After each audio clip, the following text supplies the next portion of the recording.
Saudaraku pendengar NTA FM, sesaat lagi kita akan menyimak Jihad Pagi, pengajian Ahad Pagi hari ini dari Jalan Empu Beradang nomor 11 Kemlayan, Surakarta. Kami ucapkan selamat mengikuti.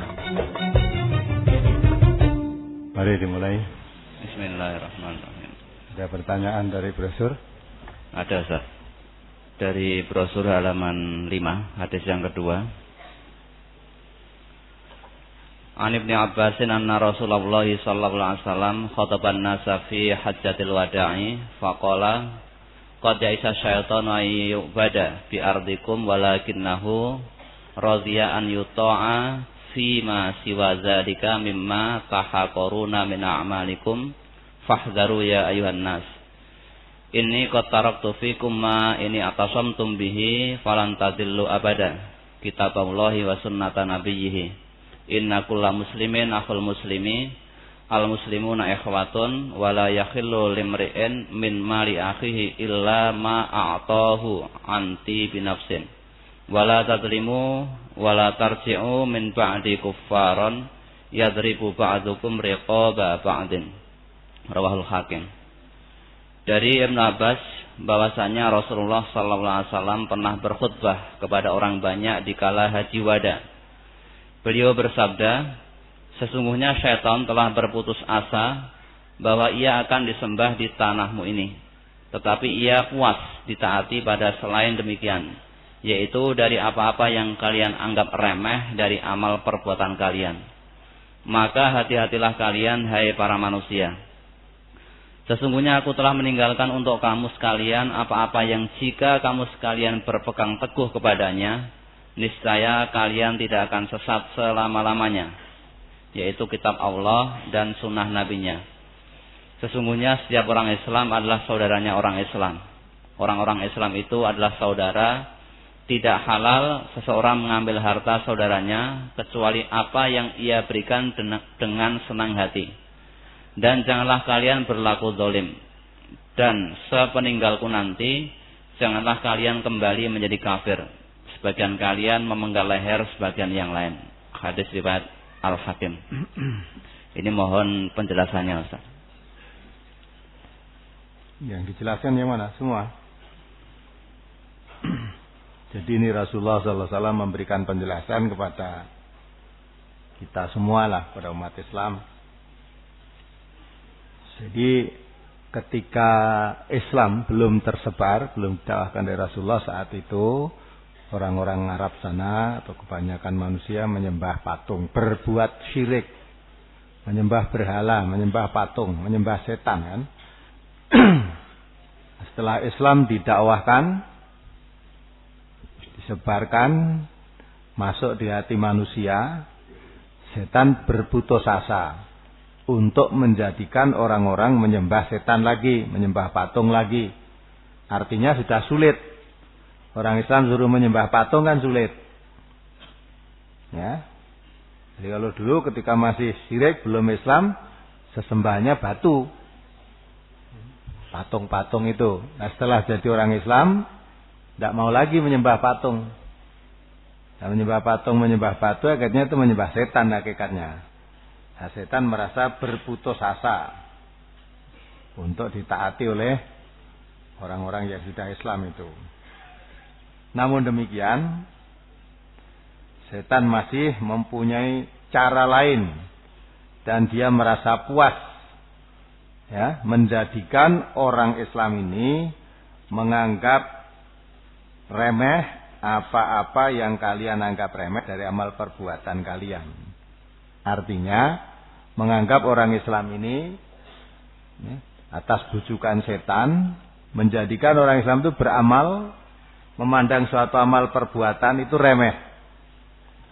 Artinya asal berbuat tanpa memperhatikan. Karena kelanjutan hadis ini kita diperintah oleh Allah, oleh Rasulullah, hati-hatilah kalian wahai manusia. Ya, hati-hati untuk apa? Sesungguhnya aku telah meninggalkan untuk kamu sekalian apa-apa yang jika kamu sekalian berpegang teguh kepadanya, niscaya kalian tidak akan sesat selama-lamanya. Nah, yang ditinggalkan oleh Rasulullah apa? Kitab Allah, yaitu Al-Quran, dan sunnah nabinya, hadis. Orang-orang menganggap remeh. Berbuat itu tanpa memperhatikan Quran, tanpa memperhatikan hadis.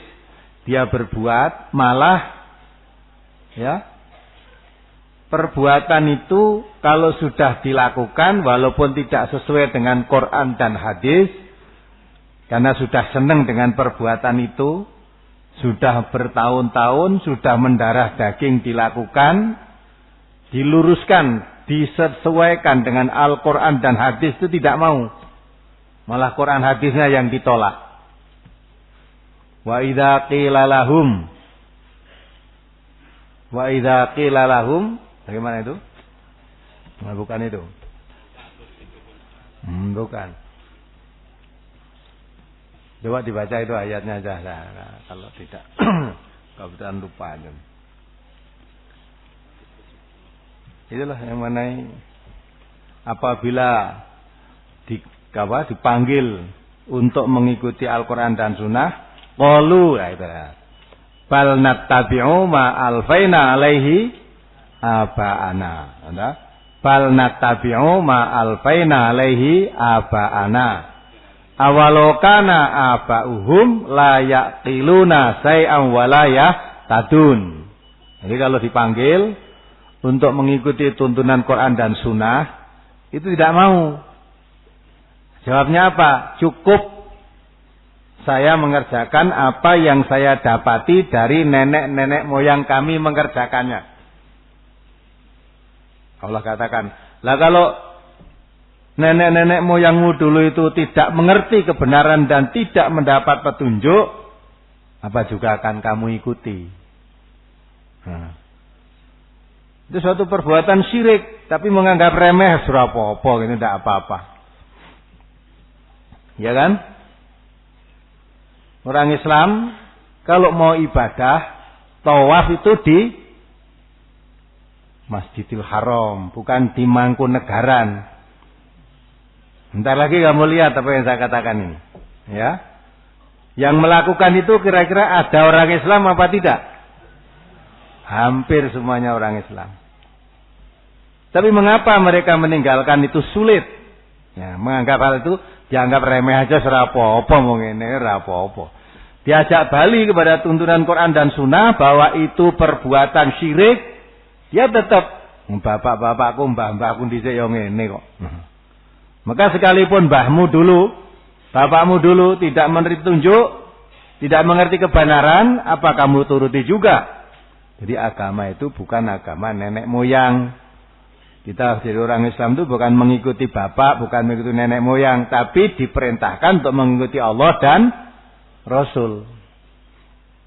Nanti kan hari Senin besok itu kan malam kebo keliling, gitu. Jadi yang ikuti di belakangnya itu kan anak buahnya kebo semua. Ya, kebo itu punya anak buah manusia kadang-kadang. Diikuti, dihormati, ditandani lah gitu. Itu kalau menurut pandangan Islam itu perbuatan syirik. Dan perbuatan syirik itu dosa yang tidak diampuni. Tapi berapa banyak orang Islam yang ngeyel melakukan begitu? Kalau itu bukan orang Islam, tidak kita bicarakan. Terserah. Karena ya Islam sendiri, Allah sendiri membiarkan umat manusia itu memilih. Meyakini faman syaa fal yu'min wa man syaa fal yakfur. Kalau mau menjadi orang iman, ya silakan imanlah. Kalau kamu tidak beriman kepada Al-Quran, tidak beriman kepada Al-Hadis, ya, jadi kafir, silakan kafir, boleh aja. Tapi kalau kamu menjadi orang yang iman, ya, katakan oleh Rasulullah itu, qul amantu billah tsumma istaqim. Kalau kamu ingin itu Islam itu, katakan saya beriman kepada Allah, kemudian beristiqomah. Beristiqomah di sini artinya memegang teguh apa yang diucapkan secara konsekuen. Dia mengatakan saya beriman kepada Allah, lah konsekuensinya ya, tunduk patuh dengan apa yang diperintahkan oleh Allah, menjauhi apa yang dilarang oleh Allah. secara konsisten dan konsekuen. Maka kalau kamu menjadi orang yang iman, jangan ikuti-ikuti orang yang tidak beriman. Mungkin mereka mempunyai keyakinan kalau tanggal 1 Muharram, tanggal 1 Suro, ya, hubung-hubung ke kebo, kemudian didandani senjata, itu mungkin mempunyai keyakinan akan ada ya, kekuatan-kekuatan gaib yang membawa manfaat, atau kalau tidak begitu mendatangkan musibah dan sebagainya dan sebagainya. Mempengi bangun negara itu juga begitu, ya, dengan hikmah, dengan itu mungkin merasa mendapat pahala atau mendapat kebaikan atau mendapat apalah di situ. Itu ada keyakinan-keyakinan yang oleh Islam sangat bertentangan. Maka kalau kamu mengatakan amantu billah, saya beriman kepada Allah, ya, harusnya tidak ada keyakinan-keyakinan kepada kebo, ya, pada pagar Mangkunegara yang dihubungi terus ada dapat apa, tidak ada, itu hilangkan itu. Nah, maka kalau orang Islam yang masih melakukan begitu, dia mengaku beriman, ya, gugur semua pahalanya. Perbuatan syirik itu dosa yang paling tidak diampuni oleh Allah. Itu orang Islam dikandani menganggap remeh aja gitu itu. Ngene wae eleke apa. Wong aku niatku ora yakin apa-apa mung nonton. Nonton itu boleh enggak? Ya, kewajiban kamu kalau sebagai orang muslim, Nabi kita mengatakan, man ra'a minkum munkaron falyughayyirhu biyadihi wa illam yatafa bilisani wa illam yastati fa bi qalbi. Bi qalbi itu kata Nabi ad'aful iman. Kalau kamu tahu, dilihat dari segi Islam itu jual kemungkaran, boleh kamu datang, tetapi tujuannya untuk memberantas. Kalau kamu punya kekuasaan. Kalau tidak, datang untuk menasihati. Kalau menasihati pun tidak mungkin, maka cegah dengan hatimu. Kalau hatimu tidak suka dengan satu kemungkaran, tentu kamu tidak akan menyaksikan, tidak akan melihat. Ya, biar kebun hubung-hubung sendiri, kamu nggak usah lihat. Coba kalau orang Islam semua itu memegang teguh amantu billah itu dengan istiqomah, tidak lihat, tidak keluar malam 1 Suro, lama-lama kebunnya ora gelem laku. Iya, tidak ada yang giring. Jadi yang meramaikan kemusyrikan ya orang Islam semua. Maka tidak boleh, cara lihat itu tidak boleh. Kalau melihat berarti menyetujui. Ya. Kalau melihat satu kemungkaran berarti menyetujui kemungkaran itu. Masa kebo dijadikan keramat, malah diceluk kiai.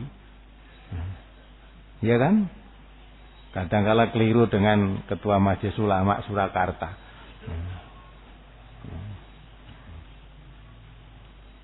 Kan tidak boleh itu. Nah itulah, maka Nabi perintahkan, hati-hatilah kalian hai manusia. Ya, sesungguhnya aku telah meninggalkan untuk kamu sekalian apa-apa yang jika kamu sekalian berpegang teguh kepadanya, niscaya kalian tidak akan sesat selama-lamanya. Jadi kalau pegang teguh 2 perkara yang ditinggalkan oleh Nabi, manusia dijamin tidak sesat selamanya. 2 perkara itu apa? Kitab Allah, yakni Al-Quran, dan sunnah Nabinya, itu Al-Hadis. Diteruskan, diterangkan selanjutnya, sesungguhnya setiap orang Islam adalah saudara orang Islam yang lainnya. Jadi sesama Muslim itu saudara. Oleh karena itu orang Islam ya, tidak halal seseorang mengambil harta saudaranya kecuali apa yang ia berikan dengan senang hati. Artinya mengambil harta tanpa diberikan, mengambil sendiri itu tidak halal, berarti haram. Janganlah kalian berlaku dolim, sesama Muslim mendolimi. La yadzlimuhu, ya tidak boleh. Wala yahqiruhu, ya. Saling mendolimi, saling merendahkan sesama Muslim, tidak boleh itu. Dan sesungguhnya dan sepeninggalku nanti, janganlah kalian kembali menjadi kafir, sebagian kalian memenggal leher sebagian yang lain. Ya. Artinya jangan sampai setelah Nabi nanti wafat, orang Islam itu satu sama lain saling bertengkar. Padahal sesama muslim adalah saudaranya. Sesama muslim haram darahnya, haram kehormatannya, haram hartanya. Maka kalau satu sama lain saling ingin membunuh, dikatakan tadi memenggal leher saudaranya sama muslim, dua-duanya sudah menjadi kafir. Maka kalau orang muslim berperang sama orang muslim, yang membunuh dan yang dibunuh semuanya masuk neraka. Tidak ada perang sama muslim masuk surga atau mati syahid, itu enggak ada. Al-qatil wal maqtul fin nar. Yang membunuh dan yang dibunuh semuanya masuk neraka. Sahabat Nabi bertanya, "Ya Rasulullah, kalau yang membunuh masuk neraka itu saya paham, wong yang memang dia yang membunuh. Yang saya tidak paham itu yang dibunuh kok ya masuk neraka, itu gimana?" Ini yang membunuh jelas kan? Yang membunuh orang Islam neraka, dibunuh kok ya masuk neraka. Maka sahabat tidak jelas tanya. Kalau saudara enggak jelas kan enggak mau tanya, gerundel neng buri. Ya, tanya. Akhirnya Rasulullah menjelaskan, karena itu berperang, ya, yang membunuh itu, ya, kebetulan menang dia bunuh. Lah yang dibunuh itu niatnya pun juga sama, ingin membunuh. Jadi sama-sama keduanya itu ingin saling membunuh. Nah karena dia yang kalah, maka dia yang terbunuh. Tapi mempunyai niat yang sama, sama-sama ingin membunuh. Dan Nabi kita juga mengatakan innamal a'malu binniyat wa innamal likulli imri'in ma nawa. Karena dua-dua ingin saling membunuh, maka yang dibunuh maupun yang membunuh sama, hasilnya sama. Sama-sama masuk neraka karena niatnya sama. Nah ini hati-hati. Jadi jangan menganggap suatu perbuatan syirik itu dianggap remeh. Ya, dianggap ora apa-apa, padahal itu syirik itu bisa menghapus seluruh amal kebaikan. Ya, dikatakan oleh Rasulullah, ya, salasun la yanfa'u ma huna amalun asyirku billah. Ada 3 hal yang menghapuskan amal kebaikan. Nomor 1, syirik kepada Allah. Jadi orang yang berlaku syirik semua kebaikannya rusak. Tidak hanya dia dosa syiriknya saja, perbuatan-perbuatan yang lain ikut rusak juga. Hajinya, puasanya, zakatnya, ya, sholatnya. Kalau dia syirik kepada Allah itu gugur semua pahalanya. Habitat a'maluhum. No, jangan dianggap remeh. Ya. Perbuatan syirik kok dianggap remeh. Ya setan puas. Dulu ra gelem nyembah aku, kan ndak patung wis ra gelem, wis saiki ngubengno ngumelu mbeng kebo kowe. Ngubengno Mangkunegaran kowe ya. Denduliti letonge. Terus ibu-ibu juga jual kangkung apa mbayung pakakno kebo kuwi ben laris ya. Katanya nek dagangane kuwi dipangan kebo habis wah entuk pelarisan. Dadi nek dodol kuwi nek pangan kebo kudune digesah ning gandeng sing mangan kiai. Malah dientekke, nek entek wah laris banget. Lah butuh wong dagangan laris pakake kebo mbok rasa siji curot, tokno kono lak entek. Ini. Jadi mengapa bulan Muharram, 1 Muharram bulan Suro ya? Katanya itu mulai perhitungan tahun baru Islam. Lo kok malah didadekke keramat. Dibalik katanya itu sasine Nyai Ro Kidul. Mula wong Jawa rawani duwe gawe dina Suro. Nah orang NTN harus mensponsori. Mensponsori kalau punya kerja pilihlah bulan Muharram. Nek ku arep nyewa kursi banyak yang nganggur. Arep nyewa gedung banyak yang kosong. Ya, aja asal dibesar, besar nih kebak. Kemarin tetangga saya ada yang meninggal, mau cari pinjaman kursi aja angel karena hari itu sudah dipakai. Dipakai. Orang punya kerja semua. Padahal mati ki ora direncanake. Jadilah mati ya sasi surong golek kursi angel. Masa saya besar angel kok ora gelem sasi surong rada longgar gitu ya. Nah, maka kita harus mulai seluruh warga NTA ini di seluruh daerah mana-mana aja Ning saiki ya wis duwe hitungan anak-anake wis enek jodone pas bulan Muharram itu do nikahno. Wis engko ora anake anti Nyai Ro Kidul. Ya. Jadi percaya kepada Nyai Ro Kidul barang itu syirik itu.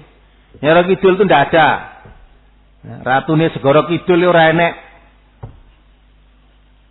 Kurang dibikin demikian rupa ratune Segoro Kidul nek pacaran ning gone Dokter Budi kono. Ono giri ning Kayangan iki lho. Jadi kuwi pacaran karo Panembahan Senopati. Di sana malam-malam. Nah, di sana ada air kedung sungai gitu. Lah, saya waktu ke sana diceritakan juru bahasanya. Lah itu di tempat kungkumnya Panembahan Senopati kalau Nyai Roro Kidul nek pacaran adus ning kono kuwi. Loh, katanya di situ ada terowongan yang tembus sampai di Segoro Kidul sana. Ya orang ini mbuktekke sapa sing wani. Ya, mbuktekke apa ya mlebu rene tembus tekan kono tenan, mati kemudian di situ.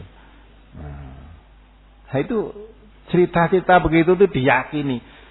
Sayangnya nek wong Islam barang katut meyakini itu, nah, iman-iman sing dadi wong ngaku aman tu billah itu iman-iman. Ya. So orang iman itu, kamu beriman kepada Allah, kalau kamu menjadi orang beriman betul-betul pada Allah, tidak boleh membuat sesuatu sendiri, diimani sendiri. Ya. Orang yang bertakwa berdasarkan oleh Allah itu alladzina yu'minuna bil ghaibi. Percaya kepada adanya yang gaib. Nah, yang itu kan gaib. Ya enggak? Ya pengertian gaib itu karena yang mengetahui yang gaib itu hanya Allah, maka manusia tidak boleh mengarang sendiri, memasukkan sesuatu sendiri, dikarang sendiri, terus itu dikatakan gaib. Gaib itu berita dari Allah atau dari Nabi. Kalau Nabi mengerti yang gaib itu karena diberitahu oleh Allah. Suatu saat Nabi pernah berjalan dengan sahabatnya. Tahu-tahu lewat 2 kuburan itu Nabi berhenti. Beliau mengatakan, ini orang di dalam kubur ini sedang disiksa. Karena satu karena namimah, satu karena tidak istibrok karena kencing. Lah kok tahu Nabi? Nah, diberitahu oleh Allah itu. Kalau tidak diberitahu, tidak ada yang tahu. Maka dari itu, kalau kita bicara gaib harus ada sumbernya. Kalau tidak dari Al-Quran, ya dari hadis. Maka ini perintah Nabi, hati-hati kamu. Ya, suruh hati-hati, jangan sembrono, jangan ngenteng-ngenteng ke. Hati-hatinya apa? Di situ kan, hati-hatilah kalian. Wahai manusia, sesungguhnya aku telah meninggalkan untuk kamu semua. Siapa pegang teguh 2 perkara itu kamu selamat. Hati-hatilah, kalau kamu ingin selamat, peganglah Quran dan peganglah hadis, jangan yang lain. Hanya ke keyakinan-keyakinan itu selain Quran dan hadis. Termasuk yakin adanya Ro Kidul dan ini semua harus ada berita kalau tidak dari Quran dan dari hadis. Mengapa gaib harus diterangkan oleh Al-Quran? Karena yang tahu gaib hanya Allah. Coba dibaca ulang itu surat Al-An'am 59 tuh. Wa indahu mafatihul ghaiba. A'udzubillahi minasyaitonir rajim. Surat Al-An'am nomor surat 6 ayat 59. Wa indahu mafatihul ghaibi la ya'lamuha illa huwa wa ya'lamu ma fil barri wal bahr wa ma tasqutu min waraqatin illa ya'lamuha wa la habbatin fi dhulumatil ardi wa la rabbin wa la yabisin illa fi kitabim mubin. Dan pada sisi Allah lah kunci-kunci semua yang gaib, tak ada yang mengetahuinya kecuali Dia sendiri. Dan Dia mengetahui apa yang di daratan dan di lautan, dan tiada sehelai daun pun yang gugur melainkan Dia mengetahuinya pula. Dan tidak jatuh sebutir biji pun dalam kegelapan bumi, dan tidak sesuatu yang basah atau yang kering melainkan tertulis dalam kitab yang nyata, yakni Lauhul Mahfuz. Jelas kan? Yang mengetahui kuncinya yang gaib itu hanya Allah. Diterangkan tadi tidak ada yang mengetahui illa huwa. Wa indahu mafatihal ghaibi la ya'lamuha illa huwa. Yang mengetahui yang gaib itu hanya Allah. Oleh karena itu kalau kita bicara yang gaib harus ada sumbernya. Harus ada pedoman dasarnya. Maka kalau kita meyakini Nyai Roro Kidul diambil dari mana? Nah, dari mana? Quran, hadis tidak ada. Quran, hadis kenal we ora karo namanya Nyai Roro Kidul itu kenal we tidak. Napa diyakini nganti duwe gawe wedi lho coba. Gek kuwi wong Islam. Wis munggah kaji barang. Wong kaji kok wis ngerti Mekah barang dia kalah karo Nyai Roro Kidul. Nah, Nyai Roro Kidul itu sesuatu yang tidak ada wujudnya dan memang tidak ada itu. Mengapa diyakini? Sing gawe sapa? Lah gawe cerita sendiri ditakuti sendiri. Masuk tuyul, barang ora enek, jadi jangan percaya kepada tuyul. Tuyul itu ada asalnya hanya ceritanya orang dengki kepada orang kaya. Ya kan?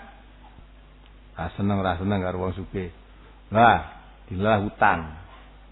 Hutang durung iso nyaur, dilalah anake panas, tekoke dukun.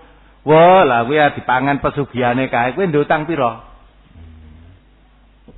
Ya ndak? Kemarin yang ditanyakan di minggu pagi juga kemarin tuyule wis ora metu, saiki sing metu malah buta. Buta ijo to kemarin? Iki sing ibu-ibu malah arep mulih kok nyambut gawe wedi rada peteng-peteng sebab wedi buta ijo. Lah kok wong Islam kok ijek. Maka ngaji di Kemlayan ini harus dibersihkan semua. Buta ijo, tuyul, banaspati, tetean apalagi itu ya. Sundel bolong, sundel buntet harus hilang semua. Ingat? Tidak ada itu. Tidak boleh kita yakin semacam itu. Kalau kita meyakini itu syirik, ora entuk ganjarane hambyar kabeh udah. Jangan harapkan kamu dapat pahala, kamu ngaji ora iso meyakini membuang kemusyrikan, hilang semua pahalanya.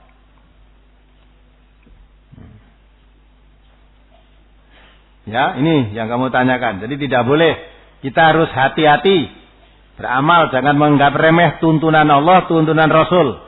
Justru diterangkan oleh Nabi, kalau kamu ingin selamat, ikuti tuntunan Allah, yaitu Al-Quran, dan tuntunan Nabi, yaitu Al-Hadis.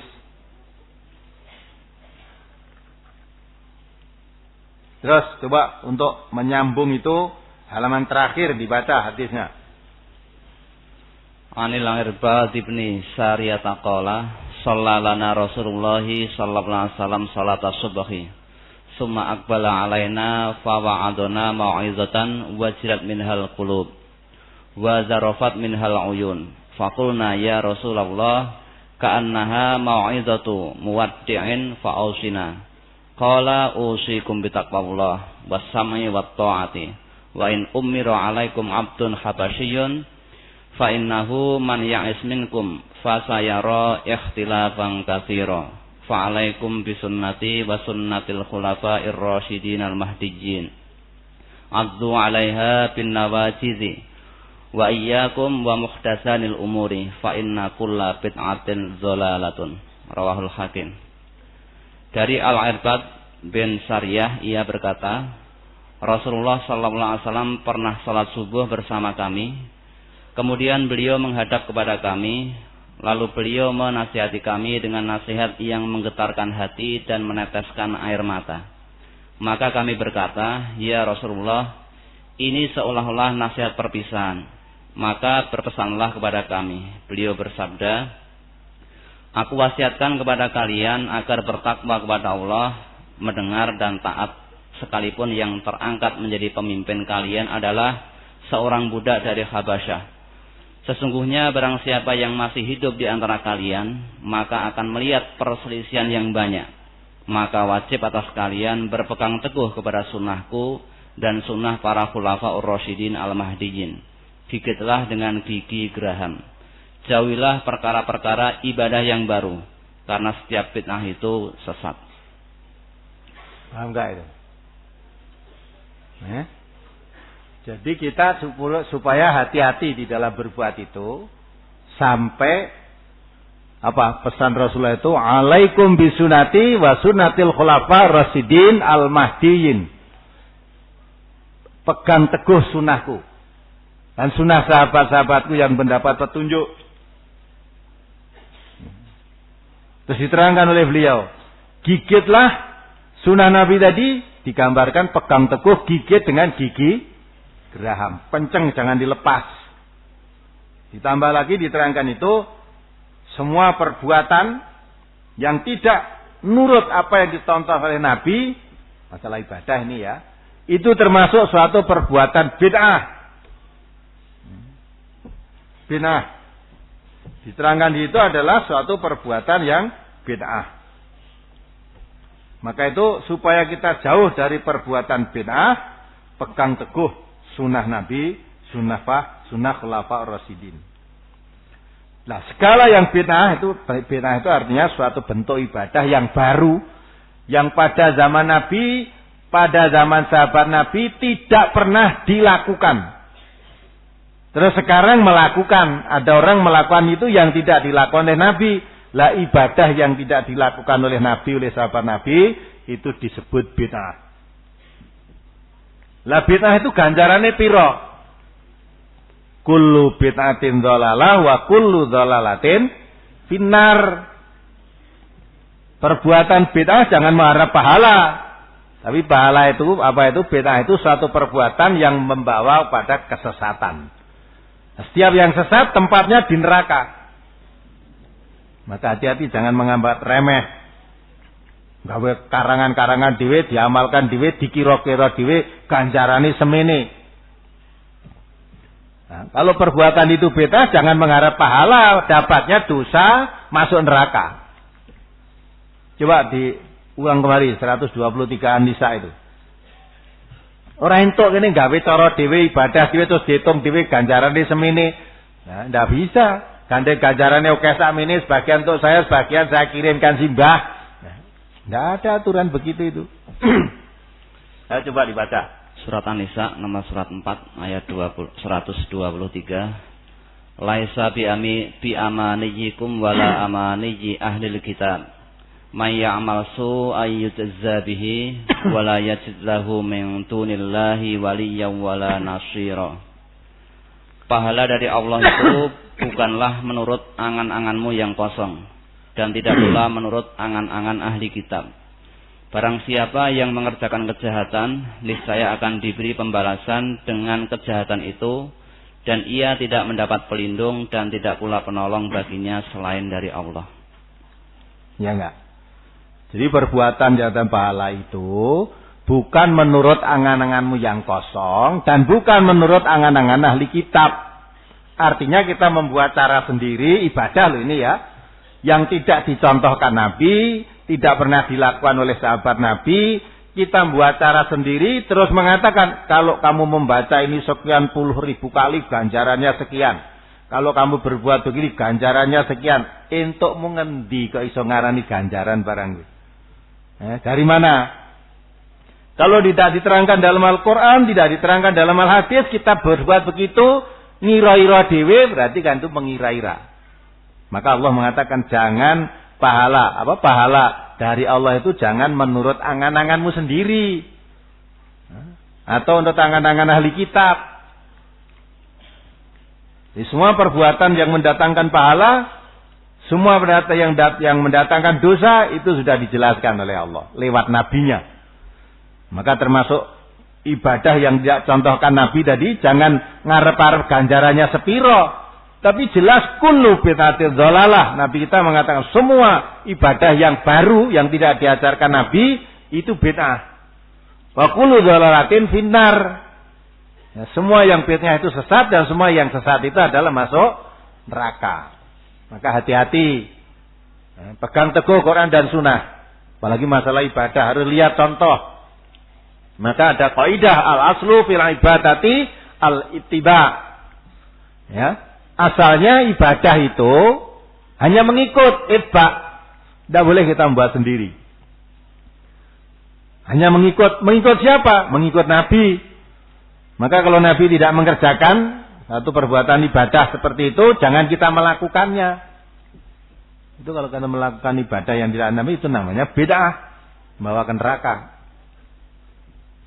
Nah, maka mudah-mudahan hati-hati, jangan meremehkan Perbuatan-perbuatan jadi contohkan dari Rasulullah. Terus apa lagi? Pertanyaan mungkin ada dari brosurnya. Masih menyambung halaman 8. Ya. Ini mohon diberikan contoh sunnahnya, sunnah para khulafaur rasyidin al-mahdiyyin. Sunnah yang dilakukan dari Rasulullah oleh apa? Khalifah salah satu di antaranya. Ya. Umar bin Khattab pernah mengatur orang banyak sholat sendiri-sendiri. Sholat tarawih itulah. Orang banyak tapi sendiri-sendiri. Nang masjid wong akeh ning salate dhewe-dhewe, ora nganggo imam. Lagi Umar datang. Terus beliau mengatur, loh. Ini lebih baik salah satu maju jadi imam, yang lain makmum. Nah, kalau ini dikatakan bid'ah, ini bid'ah yang hasanah. Di bid'ah hasanah ini mung kuwi aja gawe liya terus gawe bid'ah hasanah dhewe. Nah, itulah. Mengapa diatur begitu? Sedang Umar ketika mengatur itu sendiri, setelah teratur, satu jadi imam, yang lain makmum, Umar tidak ikut salat, pergi beliau. Mengapa diatur begitu?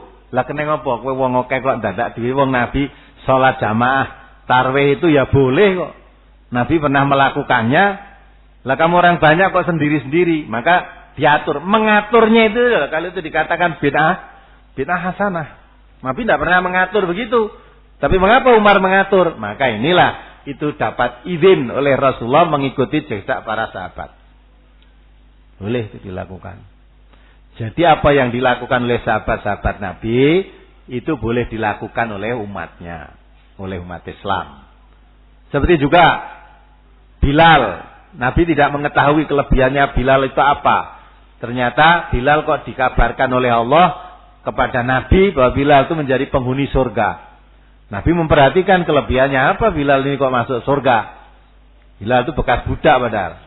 Nah ternyata setelah ditanya, ya tidak ada apa-apa ya Rasulullah, saya cuma ya setiap habis wudu saya melakukan sholat 2 rakaat sebelum melakukan apa-apa.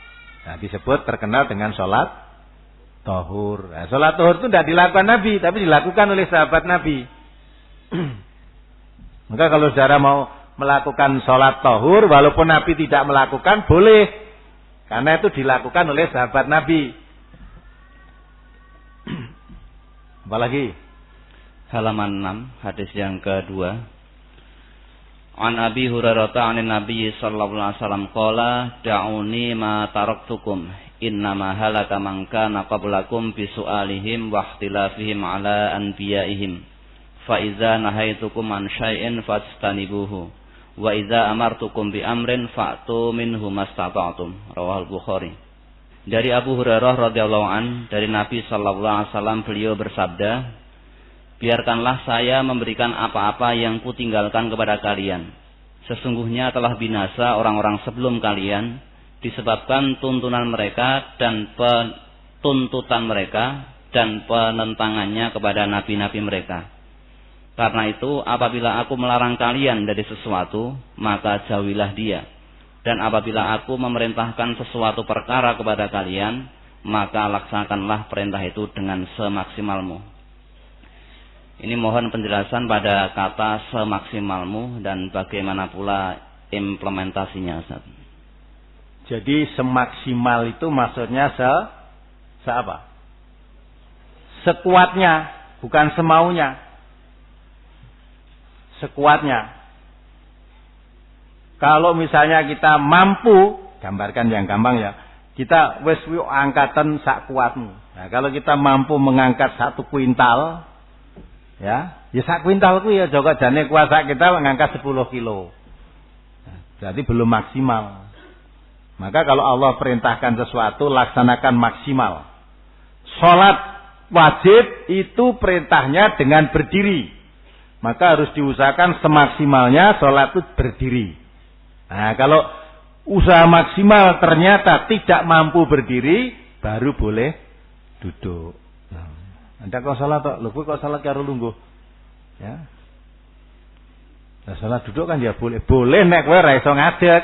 Coba kamu berdiri, bisa enggak? Ya bisa. Nah, kalau bisa, salat wajib bisa berdiri, tidak boleh dengan duduk. Lah untuk maksimal itu diusahakan dulu untuk berdiri. Kalau diusahakan berdiri ternyata tidak mampu, baru boleh duduk. Jadi usaha maksimal itu maksudnya menurut kemampuannya, bukan menurut kemauannya. Kemampuan ya, bukan kemauan. Nah, itu agama begitu. Jadi coba dilaksanakan dulu semaksimalnya. Kalau ternyata tidak kuat, baru di bawahnya itu.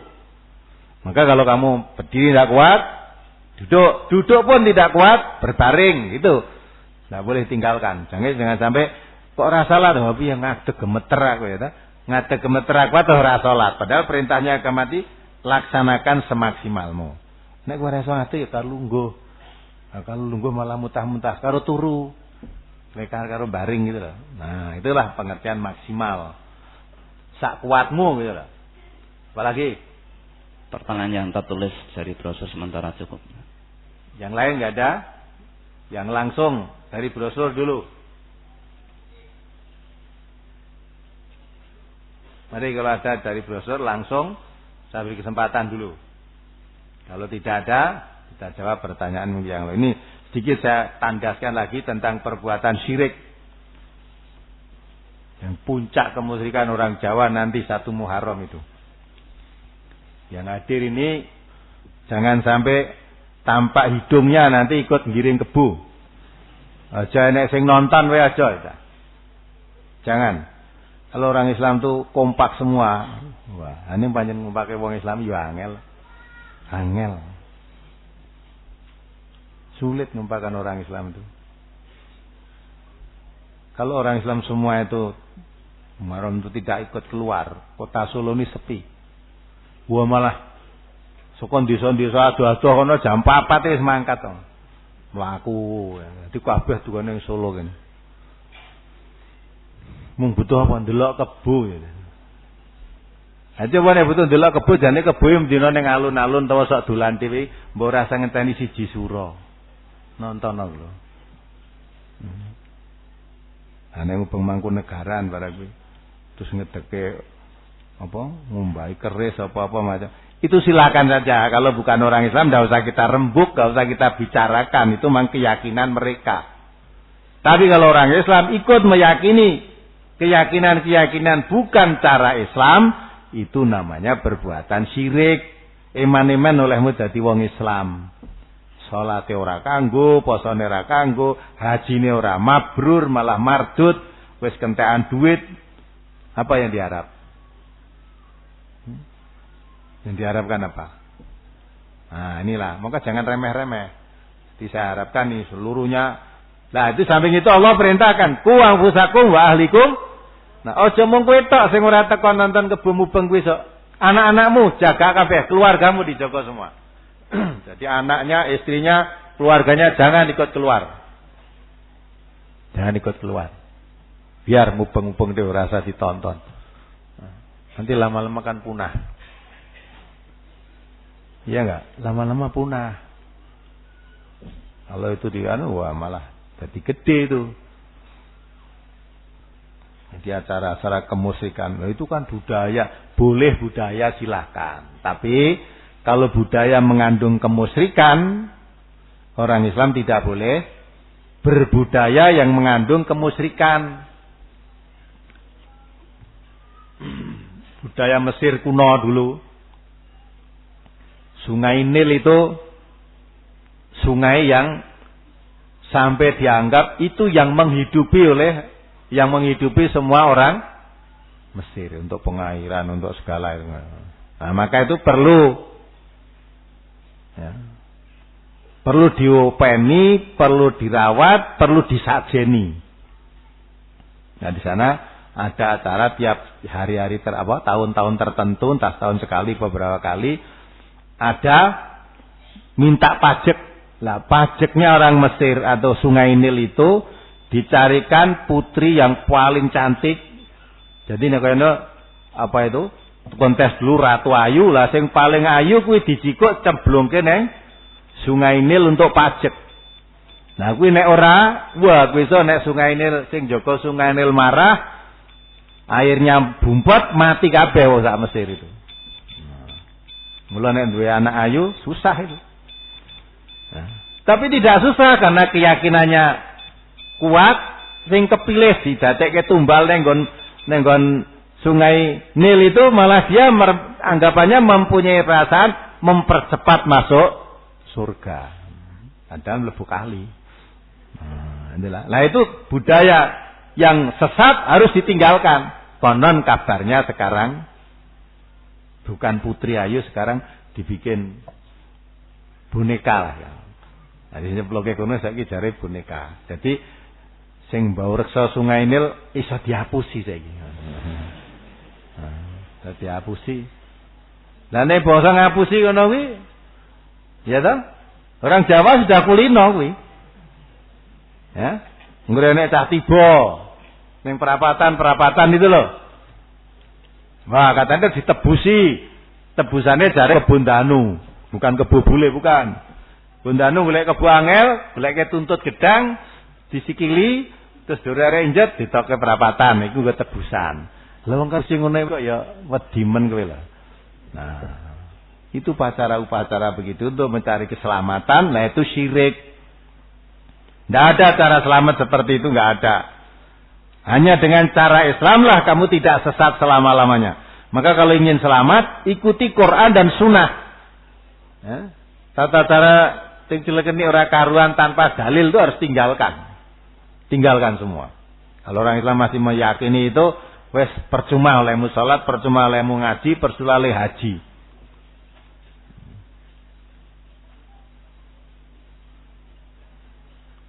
Wong dilala wong haji itu wong saya oke kok. Waktu saya bareng haji itu sana ada ditunjukkan tempat di sini lahirnya Nabi Muhammad sallallahu alaihi wasallam, dilahirkan. Padahal itu tempat lahirnya itu udah pintunya dikasih pagar besi digembok. Itu haji-haji yo oke sing boleh rono nang gone tempate kelahiran Nabi itu, dia di situ ngambungi pagere kuwi karo maca selawat Nabi. Padahal itu tempat kelahiran Nabi. Nabi jadi anaknya orangnya rumahnya situ, dilahirkan di situ. Lah kok tempat kelahirannya dianggap keramat, kan keterlaluan itu. Orang untuk maka sana sebenarnya sudah menjaga. Ya, pemerintah Saudi sana sudah menjaga supaya tidak terjadi kemusyrikan. Pas haji banyak digembok malah ora dibuka wae ora. TKT ngambungi pagere. Karo maca selawat banter ya. Ben ngerti aku cinta kepada Nabi, maca selawat ning nggon pagere karo ngambungi pager kelahirane Nabi itu. Lah itu sudah. Apa dituntunke karo Nabi begitu itu? Nah, semasamu ngono kuwi malah gawe senenge Nabi ta. Oda malah dibenci kamu. Kok tahu dibenci? Lah itu bid'ah. Nabi tadi suruh mengatakan pada kita suruh hati-hati. Jangan berbuat bid'ah, semua bid'ah itu sesat, yang sesat masuk neraka. Nah, kok malah dilakukan begitu. Nah, wis haji, mangkat haji juga melakukan kemusyrikan itu kan percuma oleh haji.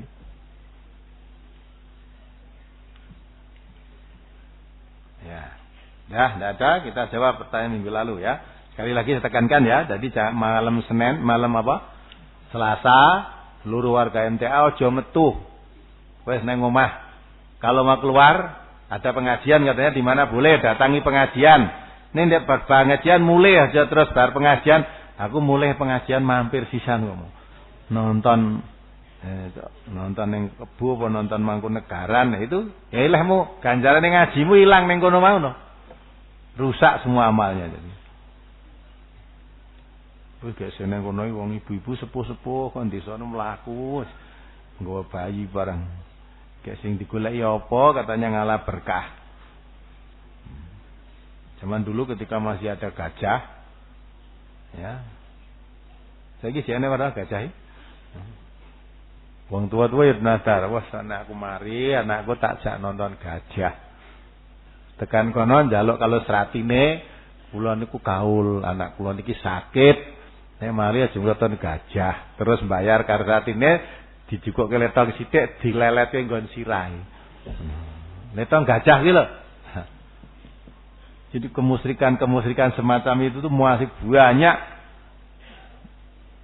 melekat pada umat. Walaupun wis dadi wong Islam, nek salah ya hanya kepadamu ya Allah, saya menghambakan diri hanya padamu pula aku mohon pertolongan. Njaluk selamat kok yang letong gajah. Njaluk selamat nang kebo bule ya ta. Nah, ada iya kan na'budu wa iya kan nasta'in kan goroh itu ngapusi itu. Jadi ibadah hati-hati. Jangan bid'ah, akidah juga dengan hati-hati, jangan bercampur dengan kemusyrikan. Itu rusak semua amalnya. Ya, terasa cukup? Masih ada, ayo. Cari kesempatan kalau ada dari dasar ini. Ayo pakai pengeras. Dari brosur halaman 2, ayat yang pertama. Artinya, dan kamu telah berada di tepi jurang neraka, lalu Allah menyelamatkan kamu daripadanya. Itu mau diterangkan. Coba dibaca dari awal, biar tahu cuma pedot ngono kuwi. Ayo dibaca artinya dari depan. Dan berpeganglah kamu semuanya kepada tali yakni agama Allah. Dan janganlah kamu bercerai-berai, dan ingatlah akan nikmat Allah kepada kamu ketika kamu dahulu ini masa jahiliyah bermusuh-musuhan. Maka Allah mempersatukan hatimu, lalu menjadilah kamu karena nikmat Allah orang-orang yang bersaudara. Dan kamu telah berada di tepi jurang neraka, lalu Allah menyelamatkan kamu daripadanya. Demikianlah Allah menerangkan ayat-ayatnya kepada kamu agar kamu mendapat petunjuk. Ya. Wa'tasimu bihablillahi jami'an wa la tafarraqu. Pegang teguhlah kamu tali Allah, tali itu maksudnya agama Allah maksudnya. Jangan bercerai-berai. Ya, yang diperintahkan itu siapa? Ya ayyuhalladzina amanu. Orang yang beriman. Kalau kamu sudah jadi orang yang beriman, pegang teguh agamamu. Bersatu, jangan bercerai-berai. Sebab cerai-berai itu bukan sifatnya orang yang beriman. Nah, sifatnya siapa? Maka diterangkan itu ya oleh Allah. Wazkuru ni'matallahi 'alaikum id kuntum a'da'an fa'alafa baina qulubikum fa asbahtum bi ni'matihi ikhwana. Ingatlah kamu ketika kamu dulu masih jahiliyah. Kamu bermusuh-musuhan. Di Madinah itu atau dua suku yang kuat selalu bermusuhan. Yang satu namanya suku Aus, yang satu namanya suku Khazraj, itu selalu bermusuhan. Terus perang-perangan terus. Bunuh-membunuh. Jadi ibaratnya tidak ada hari tidak perang. Nah, setelah mereka masuk Islam, diingatkan oleh Allah lewat nabinya itu, pegang teguh. Jangan bercerai-berai. Kalau kamu bercerai-berai, ingatlah dulu ketika kamu masih jahiliyah itu sukanya berperang, bercerai-berai, bermusuhan. Maka dengan nikmat Allah yaitu Islam, yang dulunya kamu selalu bermusuhan, maka menjadilah kamu bersaudara. Ya, dulu bermusuhan, akhirnya menjadi saudara. Wa kuntum ala safa kufrati minan nar. Kamu dahulu ibaratnya seperti di atas di tepi jurang neraka. Ketika kamu masih jahiliyah, perang-perangan, ibaratnya kamu itu berada di tepi jurang neraka. Andai kata kamu mati dalam peperangan itu, kamu masuk neraka. Karena kamu mati belum Islam. Ya, mati belum Islam. Maka digambarkan kamu dulu berada di jurang neraka. Fa'angkodaku minha, diangkat oleh Allah, diselamatkan dari jurang neraka itu. Kamu masuk Islam, selamat dari jurang neraka tadi. Yang dulunya bermusuhan akhirnya menjadi saudara. Ya, tolong menolong, maunya ingin saling membunuh, sekarang tolong menolong. Nah, semacam itulah. Maka diselamatkan oleh Allah dari jurang itu. Maksudnya jurang neraka itu dikata kamu mati pada saat itu kamu belum yang neraka. Tapi karena kamu hidup dan terus masuk Islam, lah kamu terangkat Ibaratnya kamu mengkring-mengkring ning neraka diangkat oleh Allah, diselamatkan jadi orang Islam.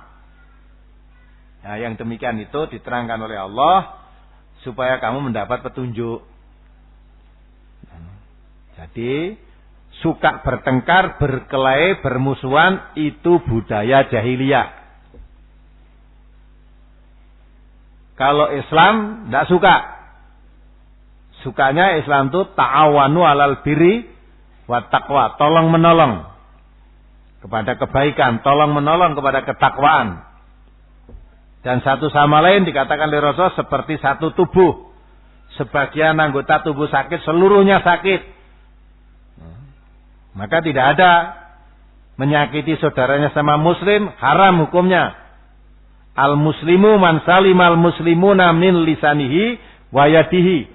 Kalau kamu orang Islam betul, maka orang Islam yang lain itu selamat dari gangguan lisanmu, selamat dari gangguan tanganmu. Nah, kalau jahiliyah memang suka berkelahi. Nah, setan juga begitu. Dalam hadis tadi, ada hadis lain yang hampir sama. Hanya perbedaannya itu masalah pelaksanaan ibadah supaya pegang Quran dan Sunnah tadi. Yang lain mengatakan, setan berputus asa untuk disembah oleh orang-orang soleh di negeri Mekah itu. Tetapi setan tidak berputus asa untuk menjadikan mereka selalu bermusuhan. Jadi nek wong Islam ben nyembah patung, wah setan wis rekoso. Ngerti wong Islam nek iki patung iki ngerti, batu ra iso apa-apa kok. Mula nek setan akan menjadikan wong Islam sewis nyembah Gusti Allah kan nyembah patung nek judeg setane, putus asa. Tapi setan tidak berputus asa menjadikan orang Islam selalu bermusuhan. Oh, yang positif masalah musuhan. Ada masalah sedikit musuhan. Walaupun podo Islami. Karena kegelan karena sesuatu. Orang Islam membuat cap tanda tangan darah. Jempol darah. Untuk merangi, melawan umat Islam juga yang tidak sepaham. Dulu waktu musim kampanye itu ada berita-berita Amin Rais halal darahnya. Malah Amin Rais dulu tidak boleh masuk ke Jawa Timur, katanya nek tekan Jawa Timur halal darahnya. Wih rembukan apa? Urusan apa kok sampai menghalalkan darahnya seorang Muslim? Hanya urusan partai, gitu? Urusan partai rebutan kursi. Akhirnya partai mau ngarep nunggu kursi toh. Mulane saya dicalon-calon ke kok kudune sing ning dhuwur aku no jengkangke. Nanti ana sing dipukul terus mlebu ke rumah sakit barang rebutan kursi. Nah, itulah partai. Acara Islam haram darahnya, haram kehormatannya, haram hartanya. Maka itu tidak boleh itu. Nah, itulah antara lain. Jadi setan itu harus waspada, diwaspadai, jangan sampai kita terperangkap. Maka kalau kita zaman jahiliyah, mati di zaman jahiliyah, masuk neraka. Lah kita belum mati, pasti masih jahiliyah sedang perang-perangan. Lah ibaratnya kamu perang dan kamu dalam keadaan jahiliyah itu ibaratnya di tepi jurang neraka, tinggal plung gitu aja. Nah, oleh Allah diangkat, kamu diselamatkan. Dengan nikmat Allah menjadilah kamu orang yang bersaudara. Apalagi? Ini ada pertanyaan tentang malam satu suro, Ustaz. Oh ya, itu juga saya prioritaskan ini. Langsung yang mana mas satu suro ini karena ya besar teko gitu. Ayo, boleh kamu tanyakan. Aja tekone wis kelewat, wis kebacut kungkum. Kepada warga MTA yang dulu belum ngaji, orangnya mungkin di sini juga. Jadi dulu meguru nang ngene dukun. Nah, sasi suro kuwi tanggal 1 kon kungkum. Waktu itu kebetulan orangnya yang ikut itu cerita pada saya dalam sepanjang jalan itu ketika kekayangan dan tempat Dokter Budi di Wonogiri saya. Dia teringat masa jahiliyahnya. Ustaz kula demir nggih ngoten tanggal 1 suro niku kalih pun kula niku kan kungkum teng kali niku. Kaline katanya jerone sak gulung ini rodok banjir sithik. Nah, lha kuwi nek dukune ngandani kuwi dadi nyemplung rono kuwi ora wedi ula ora wedi bengi padahal jam 1 malam. Kok nek enek gangguan malah ganjarane gede. Yakin. Jadi iman itu walaupun salah ya memberi kekuatan. Dia mempercayai penuh kungkum neng kali tanggal suro punya khasiat apa? Kungkum di situ. Nah itu untung, urung mati kowe, pokoke mati nyemplung neraka. Nah itu di jurang neraka dia. Cuma kungkum itu copot ula weling apa ula welang ku ya, mati wah kowe nyemplung neraka. Untung urung nganti mati diangkat oleh Allah, diselamatkan, kamu jadi orang Islam. Ora sida kungkum meneh. Ayo tanyakan. Waktu malam 1 Suro saya berjualan, tapi depan warung saya buat lewat kerbau. Apakah itu termasuk mendukung kemusyrikan? Mohon penjelasan, karena saya ke warung pada hari-hari tertentu, tidak setiap hari. Tapi waktu malam 1 Suro saya ke warung karena biasanya warung rame. Iya, betul nek wong dodol ini golek uang kok. Nek wong dodol ora salah, wong dodol ki ra niate golek wong rame. Mosok dodol golek nggon sepi kan ya. Nah, ning endi wae dodol ya rame. Lah ning nek kebune lewat kono, dodolamu aja entuk dipangan kebu. Aja duwe keyakinan kok nek pangan kebu wah malah entuk berkah. Lah itu siriknya di situ. Nek kebune mangan daganganmu gebuken. Ya. Wah kok gak gebu-kebu kok gak kualat lho. Gebu-kebu kok kualat. Kuwi kebu ya kebu-kebu liyane padha ora nek bedane. Mung bedane nek kebo liyane dikokke nang kandang kuwi diumbar ngono lho. Nek jane padha ndak ada apa-apanya itu. Boleh kalau kamu memang jual makanan, jualan silahkan. Ning mengko anggere wong Islam wis ora teko ra metu kabeh, suwe-suwe mu dodol ya mandeg. Otomatis sebabnya sepi san. Ngedoli sepi ta ngedoli apa kowe? Nukani kebo tok sing nukani. Nah. Apalagi tentang kemusyrikan, Ustaz. Ya. Di dekat kami ada sungai yang apabila banjir terkadang membawa kayu. Pada saat ini di tepi sungai tersebut ada kayu yang cukup besar. Masyarakat tidak berani mengambilnya karena berkeyakinan kayu itu kayu watang atau kayu yang gawat. Kami berencana untuk mengambil kayu itu untuk kami manfaatkan, sekaligus menunjukkan bahwa keyakinan masyarakat selama ini salah. Karena beranggapan kayu tersebut keramat yang apabila diambil akan membahayakan. Ya. Rencana kami mengambil kayu dan memanfaatkan kayu tersebut apa diperbolehkan menurut agama? Boleh. Kayu apa kuwi? Nek kayu jati ndang jikuen. Ya. Ndang jikuen. Mung kayu randuwe percuma ya. Paling buat jiko nggo gawe terbelo engko ya. Gawe terbelo ya ora entuk malah ya. Boleh. Jikuan, kamu apa tidak dengar berita ketika mau peresmian di Kedung Galar Ngawi, ya? Di sana kan nggak ada orang berani, ada pohon terbesi yang malang ning dalan ngono, ya. Itu berbahaya kalau tidak dipotong, bisa jalan menjadi macet karena bis kalau mau lewat sundul iki kudu lewat kono, lagi iki yang ngono bis ke simpangan ngono iki kudu lewati sisih kono. Lah sing kok kidul ya lewate sisih kono. Lewat kene ndak bisa karena natap bae dhuwur. Nah, itu katanya sudah diumumkan oleh DPU, oleh Pemda barang sapa sing tok wani dibayar, ora enek sing wani. Ya, karena kita mau meresmikan MTA di sana itu nanti akan menghalang pengunjung, akan jadikan macet di situ. Ya udah, tandangane gitu. Ya ini digarji anak-anak kita. Maka sambutannya camat dulu itu ya sudah dikatakan toh antara lain ya jasanya besar MTA berani memotong pohon yang tidak berani oleh orang dipotong. Nah, ya beliau besar. Saiki nek mau kayu ya nek kowe ora wani ngajak kancamu, ento ora kuat, soalnya gede to kuat ngangkat masuk kancamu. Wes, jikuken wes. Kan di situ juga ada tuh daerah mana itu kali sing dhisik ditemokke perahu itu loh.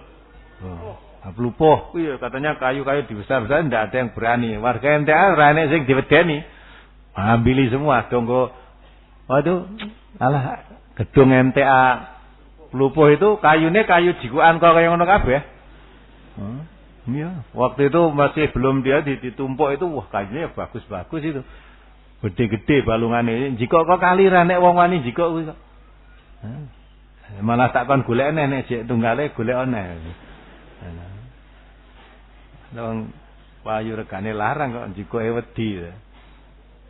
Boleh itu kamu ambil. Dinggo omah kena, nggo kae masjid kena, pokoke nggo apa wae kena sudah.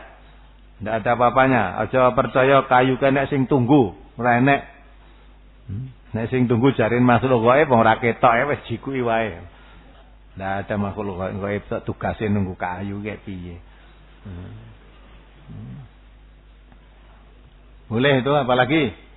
Mohon diterangkan antara perbuatan syirik dan perbuatan bid'ah, sebab antara kedua-duanya bedanya tipis, Ustaz. Bedanya tipis piye to kuwi? Syirik ya ta? Itu masalah pekerjaan hati, keyakinan, akidah. Ya, akidah, duwe kepercayaan, duwe keyakinan, ada kekuatan-kekuatan gaib selain Allah ya, ada tandingan-tandingan. Jadi syirik itu yang kotor akidahnya, keyakinannya. Mula orang musyrik dikatakan oleh Allah, orang musyrik itu najis. Jadi orang musyrik itu najis. Yang najis apanya? Keyakinannya. Coba kamu baca ayatnya. Bisa ngomong dudu aku, Allah itu yang ngomong. Yang ngendika Allah, nek aku aja mbok gugu. Ya. Orang musyrik itu najis. Surat apa ya? Surat Taubah 28. Ya, dibaca. A'udzubillahi minasyaitonir rajim. Ya ayyuhalladzina amanu innamal musyrikuuna najasun fala yaqrabul masjidal harama ba'da 'amihim hadza. Wa in khiftum 'ailatan fasawfa yughnikumullahu min fadlihi insya innallaha alimun hakim. Hai orang-orang yang beriman, sesungguhnya orang-orang musyrik itu najis, maka janganlah mereka mendekati Masjidil Haram sesudah tahun ini. Dan jika kamu khawatir menjadi miskin, maka Allah nanti akan memberikan kekayaan kepadamu dari karunia-Nya, jika Dia menghendaki. Sesungguhnya Allah Maha mengetahui lagi Maha bijaksana. Nah, itu dulu orang-orang musyrik itu ketika Masjidil Haram belum dibersihkan dari kemusyrikan, orang-orang musyrik itu dulu, jadi sekitar Masjidil Haram itu banyak patung-patung. Dan mereka juga melakukan tawaf. Tapi kalau tawaf, orang-orang musyrik itu menyembah patung-patung yang di sekeliling Ka'bah itu. Dan dia telanjang. Putra-putri kalau tawaf telanjang bulat. Kayak baru lahir itu. Setelah dibersihkan oleh Allah, lewat nabinya itu, musyrik tidak boleh datang di Masjidil Haram. Masjidil Haram bukan tempat kemusyrikan, tetapi tempat untuk menghadap kepada Allah yang Maha Esa. Ibrahim membuat Ka'bah itu, Masjidil Haram, bukan untuk dipasangi patung, bukan untuk disembah orang musyrik, tapi untuk mensucikan, mengesahkan agama Allah, mengesahkan Allah, mensucikan agama Allah ini. Jadi susah ini orang musyrik jangan boleh masuk. Lah orang Islam ada yang khawatir karena setiap musim haji orang-orang datang dari semua penjuru, orang-orang musyrik juga datang di sini tidak hanya untuk ibadah, tapi untuk berdagang, untuk ini ya. Sehingga pada saat-saat begitu itu di Mekah banyak barang-barang dagangan masuk dari luar, masuk situ sehingga negeri Mekah banyak menjadi kaya akan banyak macam dagangan, makanan semua. Nah, nek kita rentuk mlebu rene, wah, besok maka renek pangan loh. Dagangan tidak ada yang masuk. Akan terjadi kelaparan, kemiskinan kan gitu. Maka Allah terangkan, kalau kamu nanti khawatir kemiskinan dengan dilarangnya orang-orang musyrik tidak boleh masuk sini terus khawatir kekurangan pangan, kekurangan harta dan sebagainya, Allah yang akan menjadikan kamu kaya. Orang musyrik itu. Jadi najis, orang musyrik najis mula aja untuk mlebu ning Masjidil Haram. Coba Al-An'am ayat 88, surat Al-An'am ayat 88. A'udzubillahi minasyaitonir rajim. Dzalika hudallahi yahdi bihi may yasha'u min 'ibadihi walau asyraku lahabita 'anhum ma kanu ya'malun. Itulah petunjuk Allah yang dengannya Dia memberi petunjuk kepada siapa yang dikehendakinya di antara hamba-hambanya. Seandainya mereka mempersekutukan Allah, niscaya lenyaplah dari mereka amalan yang telah mereka kerjakan. Enggak, lenyap kan? Jadi mereka disuruh beribadah menurut petunjuk-petunjuk Allah.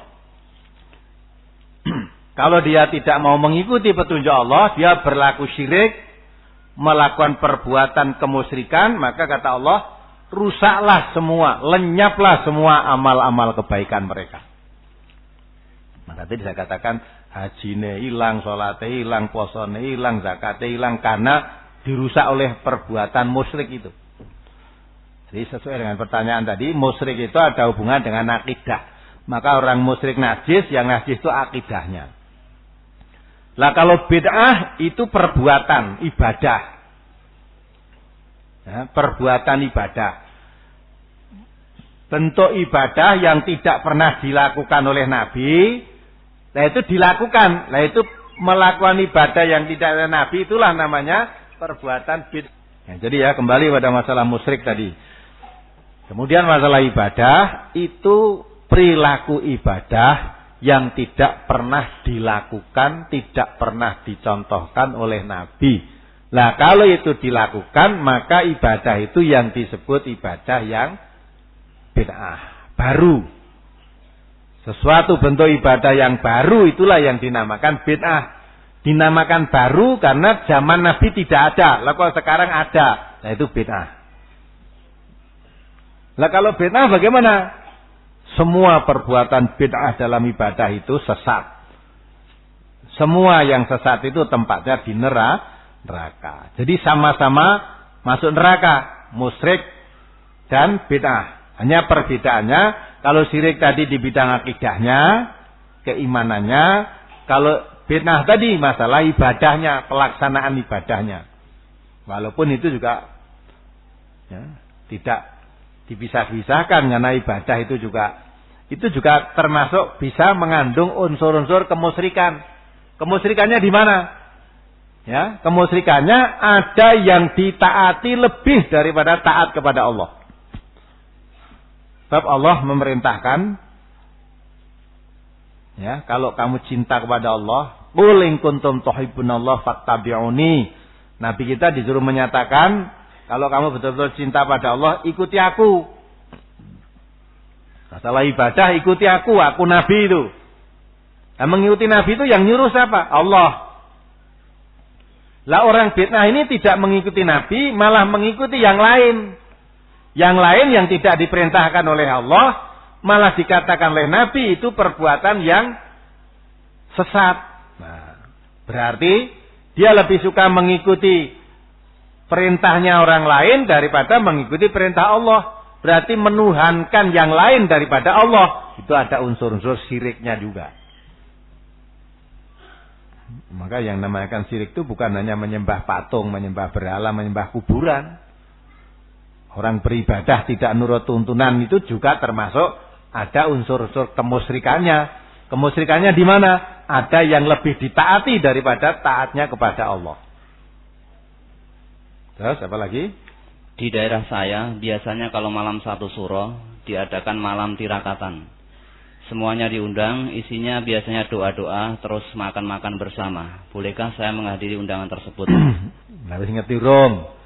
Diterangke agak meneng kok tekon ya ta. Jadi 1 Suro itu sama dengan satu yang lain. Kalau kamu mengkeramatkan bulan Muharram 1 Suro itu istimewa, apalagi dianggap hari besar, itu bid'ah penganggapanmu itu. Tidak boleh itu. Terus diadakan 1 Suro itu.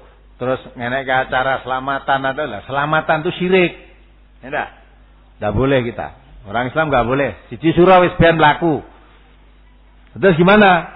Menanggapi itu. Kita jadikan momentum untuk koreksi diri. Wah, umurku wis kepotong nih setahun. Sekarang udah 1 Muharram 1427. Gitu? Nah, sehingga hidup saya sudah kepotong lagi setahun. Ra krasa lho ngerti sar nyemplung kubur. Kan tidak terasa tau. Mundak tahun bareng ra krasa.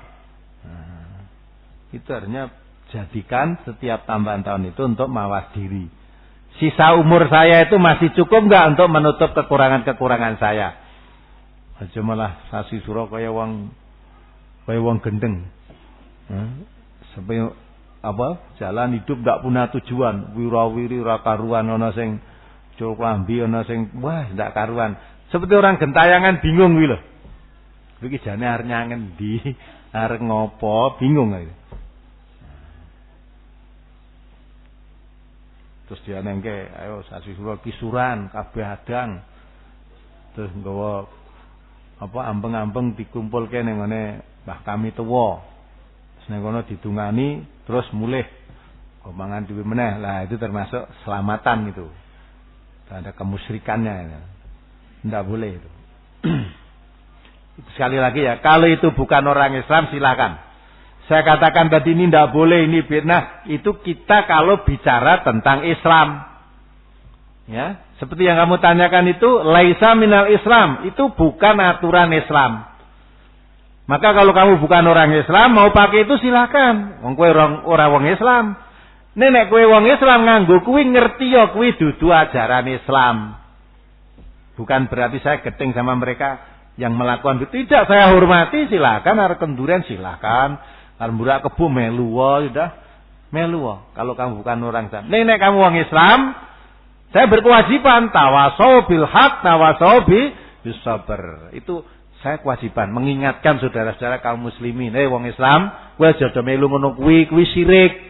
Lah dene nekat karepmu tanggungan. Saya sebagai orang yang mengetahui wis ngelingke. Jadi ngelingke itu satu kewajiban.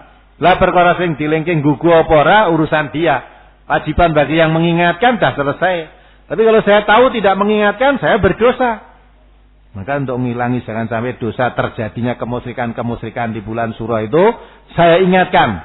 Acara-acara yang seperti itu tidak ada tuntunan dalam Islam, maka jangan kamu ikuti. Hei orang Islam. Orang mau wong MTA atau wong Islam sing krungu kabeh iki.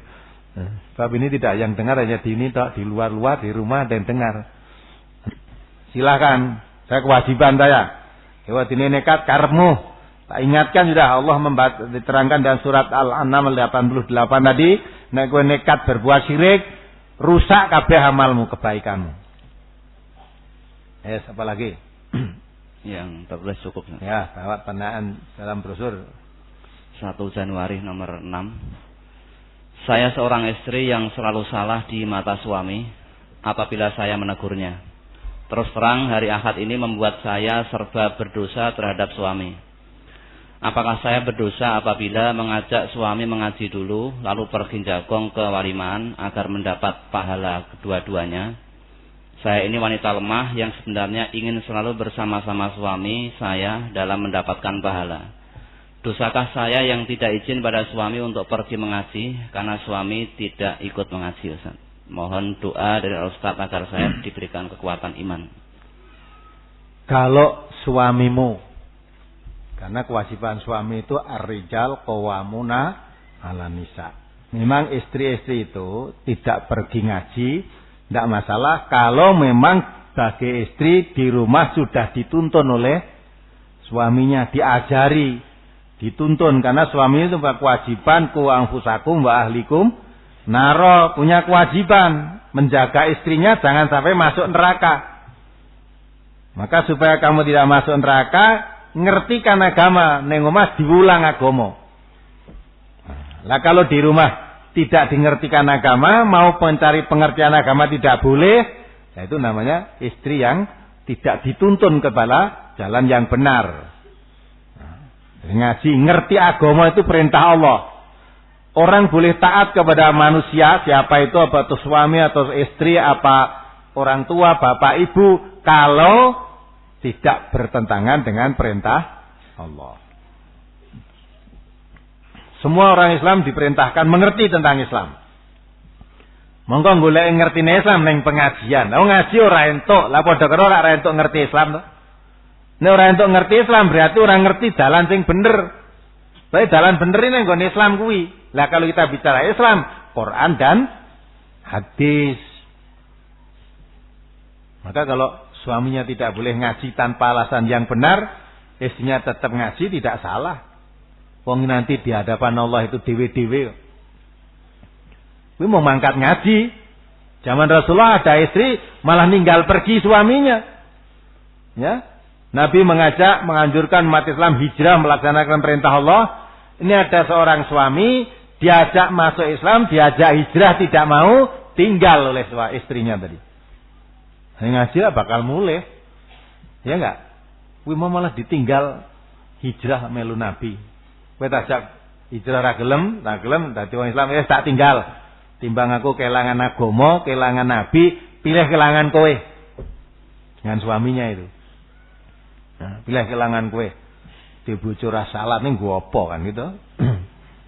Ya, akhirnya setelah sampai di situ turun ayat malah gitu loh. Pekerjaan wanita yang pergi meninggalkan suaminya tadi dibenarkan oleh Allah. Dibaca surat Mujadalah itu. Ayat 10 ya. Jadalah wa mumtahanah. Ya mumtahanah itu. Surat Al-Mumtahanah ayat 10, nomor surat 60. Ya ayyuhalladzina amanu idza ja'akumul mu'minatu muhajiratin famtahinuhun. Allahu a'lamu bi imanihinna fa in 'alimtumuhunna mu'minatin fala tarji'uhunna ilal kuffar lahunna khillul lahum wa lahum yakhilluna lahun wa atuhum ma anfaqu wa la junaha 'alaikum an tankihuhunna idza ataitumuhunna ujurahun wa la tumsiku bi'isamil kawafiri was'alu ma anfaqtum wal yas'alu ma anfaqu dzalikum hukmullahi yahkumu bainakum wallahu alimun hakim. Hai orang-orang yang beriman, apabila datang berhijrah kepadamu perempuan-perempuan yang beriman, maka hendaklah kamu uji keimanan mereka. Allah lebih mengetahui tentang keimanan mereka. Maka jika kamu telah mengetahui bahwa mereka benar-benar beriman, maka janganlah kamu kembalikan mereka kepada suami-suami mereka, orang-orang kafir. Mereka tiada halal bagi orang-orang kafir itu, dan orang-orang kafir itu tiada pula halal bagi mereka. Dan berikanlah kepada suami-suami mereka mahar yang telah mereka bayar. Dan tiada dosa atasmu mengawini mereka apabila kamu bayar kepada mereka maharnya. Dan janganlah kamu tetap berpegang pada tali perkawinan dengan perempuan-perempuan kafir. Dan hendaklah kamu minta mahar yang telah kamu bayar. Dan hendaklah mereka meminta mahar yang telah mereka bayar. Demikianlah hukum Allah yang ditetapkannya di antara kamu. Dan Allah maha mengetahui lagi maha bijaksana. Ya, jelas kan itu? Itu istri, ya, mau ikut hijrah dan Nabi, suaminya tiada mau, diajak tidak mau, tinggal akhirnya. Nah, setelah ikut Nabi turun ayat itu, hai Muhammad, nanti kalau ada wanita yang ikut hijrah kamu, wanita beriman, hijrah meninggalkan suaminya, kamu uji dulu. Nah, kalau Allah sudah tahu, tidak usah menguji, Allah tahu, tapi kamu kan tidak tahu. Dia ikut kamu itu karena ya, hijrah ikut Allah dan Rasulnya, atau karena sedang marah dengan suaminya, nek cara Jawane lagi purek apa piye itulah. Nah, ujian. Kalau dia hijrahnya karena iman, jangan kamu kembalikan pada suami-suaminya. Banyak yang kafir itu. Malah kalau nanti kamu mau nikahi dia, karena dia kekuatan imannya hebat sampai ninggalkan suaminya pun berani demi keimanan, wes aja mbok balekke nang suamine sing kafir mau, nek kowe arep ngepek-peken. Tapi kamu tanya dulu, kamu dulu dinikahi oleh suamimu yang kamu tinggal itu diberi mahar apa kamu? Nah, mahari balekno sik. Maharnya diberi kembalikan kepada suaminya yang dulu menikahi dia. Kalau sudah dikembalikan, kamu mau nikahi dia, sekarang kamu beri mahar wanita itu. Nah, wis nikahono. Nah, Allah memberikan kita suami yang lebih baik. Maka kalau istri tidak ngerti tuntunan agama, butuh ngerti suaminya tidak boleh, di rumah tidak diberi pelajaran, akhirnya hidupnya tidak tahu jalan yang benar. Ya. Jadi untuk ngaji mengetahui jalan yang benar, suaminya melarang, tanpa alasan yang dibenarkan oleh agama, itu tidak dosa. Sebab di hadapan Allah nanti ya sendiri-sendiri kok suami dan istri. Usulmu bagus, Mas iki nek jagongan, ya ta? Ya ngaji sik, engko bareng ngaji lagi jagong, kan baik ta itu. Surasa ngaji. Ngaji mare apa lah itu. Lah, kalau itu namanya nyepelekke tuntunan Allah dan Rasulnya. Ngaji padahal wong iso salat mergo ngaji. Ya ta? Orang bisa salat tanpa ngaji piye salate? Ngerti nek dhuhuri 2 petang rakaat, subuh 2 rakaat, ngertimu saka ngendi? Nah, itu kan karena ngaji dulu. Maka wala taquma laisa laka bihi. Dan cara ilmu dan amal itu disi ilmunya. Kalau cara Islam berilmu dulu baru beramal. Aja salat sik lagi ngaji. Nah, ngaji sik lagi salat. Sebab ngaji itu yang tanda ngerti tidak ngerti jadi mengerti. Nek wis ngerti diamalke gitu. Apalagi saya tinggal di asrama, double makanan itu apakah berdosa, Ustaz? Itu pertanyaan kapan itu? Maksudnya sudah dapat jatah lauk tetapi masih ikut antri lagi dan mendapat lauk lagi. Dan hal ini jika ketahuan oleh si pembagi lauk maka dilarang. Ya. Itu pertanyaan bulan apa ya? 1 Januari, Ustaz. Nomor berapa? Nomor 7. Oh, nomor 7 loh. Lah kuwi jenenge nyolong. Lah nek konangan jare ora entuk. Konangan enggak boleh, maka kamu ndak boleh double. Sebab apa? Kalau kamu double mesti eneng sing ora uman. Mosok ora kasihan kowe double-double kancamu ra uman. Lah padha karo yang kamu makan itu jatahnya saudaramu yang tidak uman tadi. Kan nyolong namanya. Ndak boleh. Ndak boleh. Engko terus kowe tok-tok ngerti wah. Melu goleki padahal mbok lebokne nek kok nganti rauman iki piye lho. Lah ngitunge piye kok nganti rauman.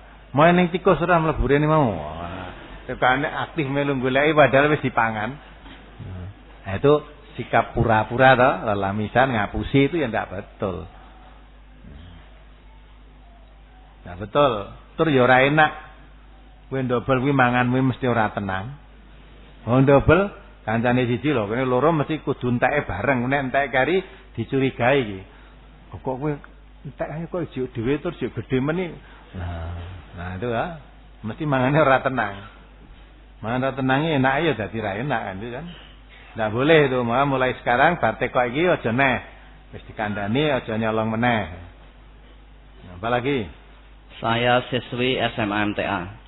Pernah bercita-cita ingin punya suami orang MTA yang bisa membawa saya kepada kebaikan, jadi anak solihah. Saya menyukai seorang pemuda MTA, tetapi tidak sekolah dan hanya saya simpan di hati. Apakah saya berdosa? Dan yang demikian itu apakah termasuk zina hati, Ustaz? Oh tidak. Rasa cinta pasti ada, gitu lah. Pada makhluk yang bernyawa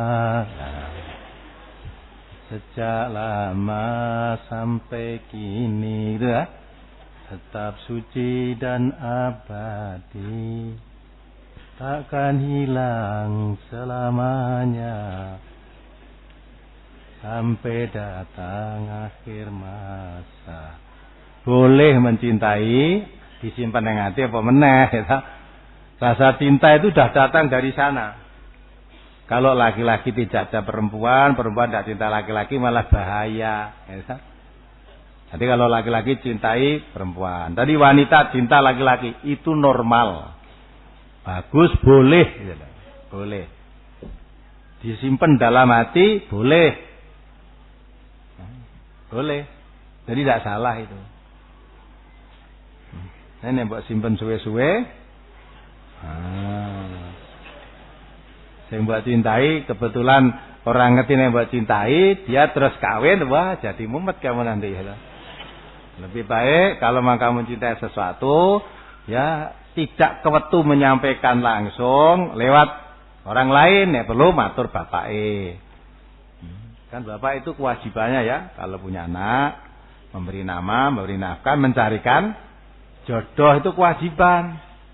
Dia jawab, Pak, wis gen golek dhewe-dhewe. Oh, ndak boleh. Bapak kewajiban mencarikan jodoh. Mulane kamu nyintai seseorang, ngomongnya sama bapaknya. Ngomong bapaknya pekewo, kalau kamu orang ngaji, tadi saya ngomong sama pimpinan cabangnya, pimpinan perwakilannya, atau kepada ustadz langsung ngomong. Ya. Nanti orang yang kamu cinta itu siapa namanya? Nah, coba engko tak tempuhe. Aja kowe tuh nyimpen suwe-suwe bae dhewe wis ndek bojo. Nah, susah ta? Boleh itu. Enenge daerah sekolah, mungkin sekarang ya sekolah ya arep ngopo, sekolah ra gate larang. Lulus sekolah ya nganggur, duitnya akeh, timbang tangguh sekolah. Akhirnya ya ngedol omah, ngedol sawah, akhirnya nganggur wis marai bubrah wis kerja wis sing tenan. Pinter aku ora kepengin dadi bupati kowe kok. Wis ngaji sing tekun, perintah Allah diamalkan, larangannya ditinggalkan wis. Selamat sanajan ra sekolah, akhirnya paham Quran Sunnah diamalke, hakikatnya wis sekolah. Pelajarannya Quran dan Sunnah.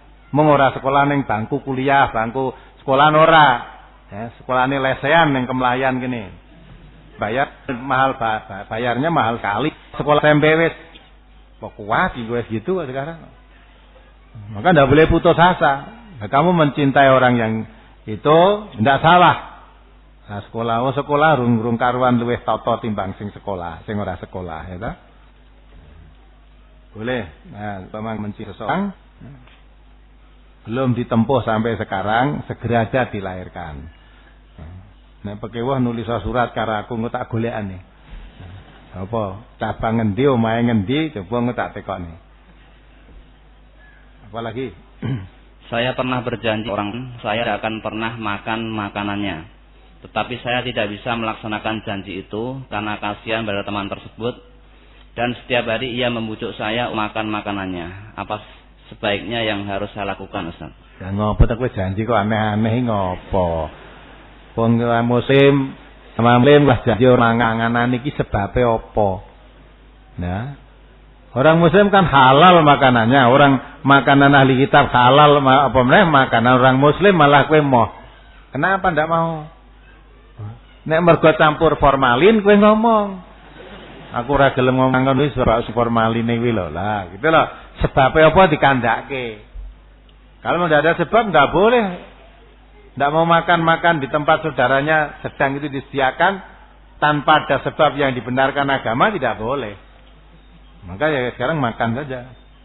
Ya disuguh mangan. Nek aja maning kos, ya ta? Bani ra gelem ya aku saiki tak mangan ning kene terus. Wancine mangan teko. Itu ya ndak boleh. Jadi gandul loh menjadi beban orang lain jangan boleh juga. Apalagi dalam Quran surat Ar-Rahman diterangkan bahwa semua yang hilangan diri selalu meminta kepadanya. Setiap waktu dia dalam kesibukan. Yang dimaksud semua yang ada di langit dan di bumi itu apakah makhluk luar angkasa atau bagaimana?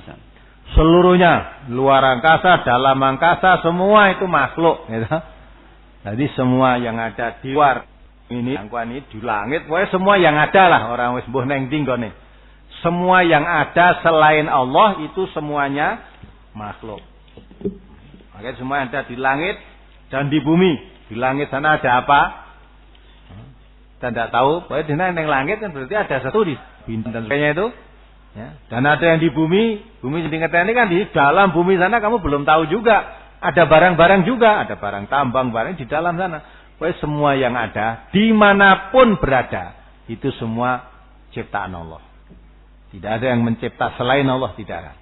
Semua ciptaan oleh Allah. Maka seharusnya manusia inilah menghambakan diri tunduk patuh kepada Allah sesuai dengan penciptaan Allah terhadap penciptaan manusia ini diciptakan oleh Allah tujuannya supaya manusia itu beribadah. Apalagi saya yang pedang ikut sudah 10 tahun dan sudah banyak langganan. Cara saya berjualan model bungkusan plastik, tidak pakai timbangan. Itu khusus buat tukang sayur gerobak. Satu contoh misalnya saya jualan satu barang, kalau saya timbang pas berat 2 on, harga Rp8.000. Bisa di 2 plastik, harga Rp7.000. Kalau ditimbang tidak ada 2 on. Saya dari awal sudah bilang pada tukang sayur kalau ini tidak ada 2 on. Soalnya kalau saya timbang pas, kamu tidak bisa jual karena sudah mahal. Ini khusus untuk tukang sayur. Terus saya untuk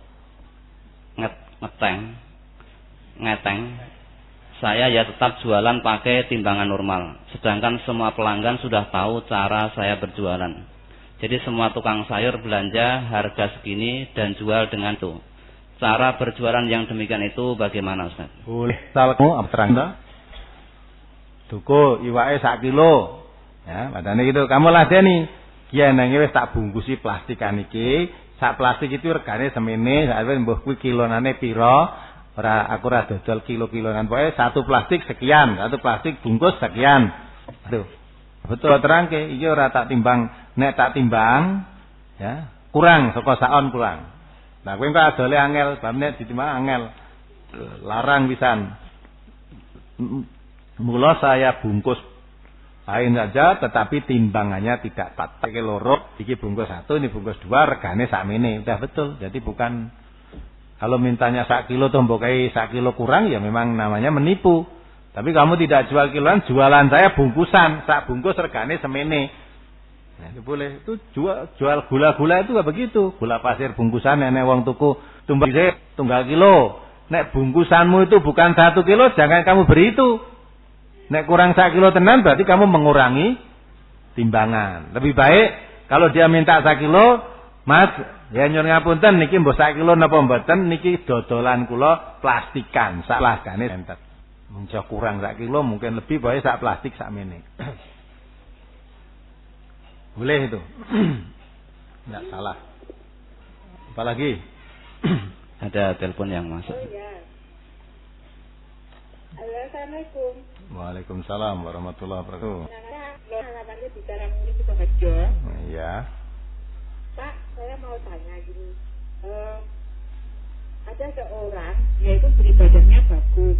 Pokoknya dalam beribadah, dalam perbuatan dia bagus, tapi saya itu sukanya jalan orang do. Ya itu gimana menurut hukumnya? Udah. Ya, ada. Kalau Waalaikumsalam. Kalau dia orang yang beriman, dia tidak akan bicara kotor. Karena kata Nabi, "Mangkana yu'minu billah wal yawmil akhir fayaqul ton aw liyasmut." Jadi kalau dia orang yang beriman, bicara yang baik. Kalau tidak bisa bicara baik, lebih baik dia diam. Maka kalau orang iman bicara yang kotor-kotor itu tidak boleh. Ibadahnya baik, mesti bicaranya baik. Bisa ngerti ibadah gimana? Nek bicaranya jelek, perbuatannya jelek, ya itu ibadahnya yang tidak baik. Ya. Sebab ibadah namanya sholat itu mencegah dari fasad dan mungkar. Bicara kotor itu dilarang dalam Islam. Kalau orang iman, daripada kamu bicara kotor, diam. Pernah ada satu riwayat, ya, orang bicara dikatakan ibadahnya baik seperti pertanyaan ibu tadi, pekerjaan baik, sholatnya baik, zakatnya baik juga ditepati. Satu saja cirinya, dia kalau bicara suka nyakiti hati tetangganya. Ditanyakan kepada Nabi, bagaimana ya Rasulullah? Ya baik kalau bicara selalu nyakiti hati orang. Kata Nabi, jawabnya singkat, finnar, tempatnya di neraka. Nah ibadahnya tadi bagaimana? Kalau dia ibadah mesti tidak suka nyakiti orang. Jadi ibadahnya tadi baik dalam praktek, tapi sebetulnya tidak baik kenyataannya. Maka dia tidak bisa berdiri surga, tapi masuk neraka. Apalagi? Assalamualaikum. Waalaikumsalam warahmatullahi wabarakatuh. Dari Ripai Semarang. Oh ya. Saya mau menanyakan masalah perbedaan antara ijtihad dengan bid'ah. Perbedaan ijtihad dengan bid'ah. Apa antara ini? Perbedaan antara jihad dengan bid'ah. Jihad dengan bid'ah. Ya. Oh. Ijtihad. Yang kedua, tadi disebutkan kalau bid'ah itu dosa, menyesatkan. Nanti kemudian disebut dengan bid'ah hasanah itu gimana, Ustaz? Ya. Sudah. Jadi dia dengan itu Ijtihad dengan bid'ah. Itu suatu perbuatan yang bertentangan sama sekali.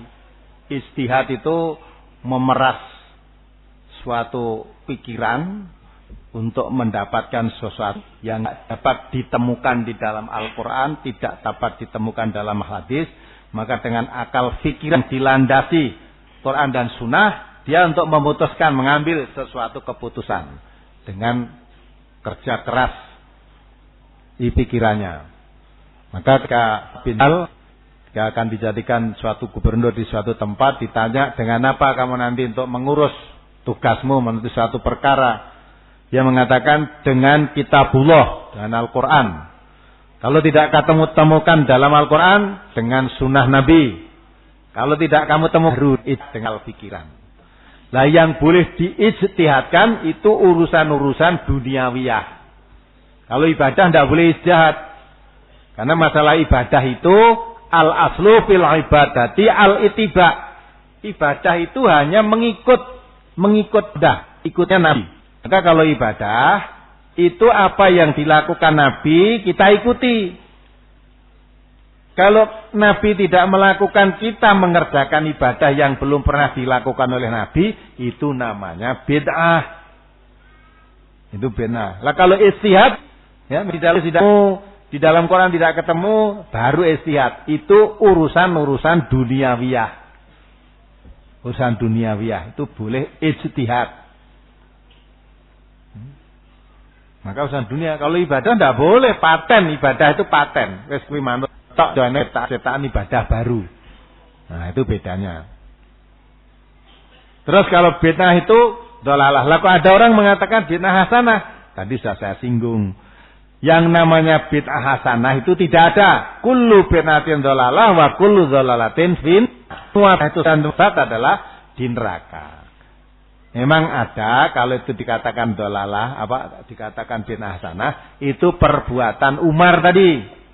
Umar bin Khattab pernah mendapatkan suatu masjid, isinya orang sholat banyak, setara Ramadan itu, ya mulai Ramadan, tapi sendiri-sendiri.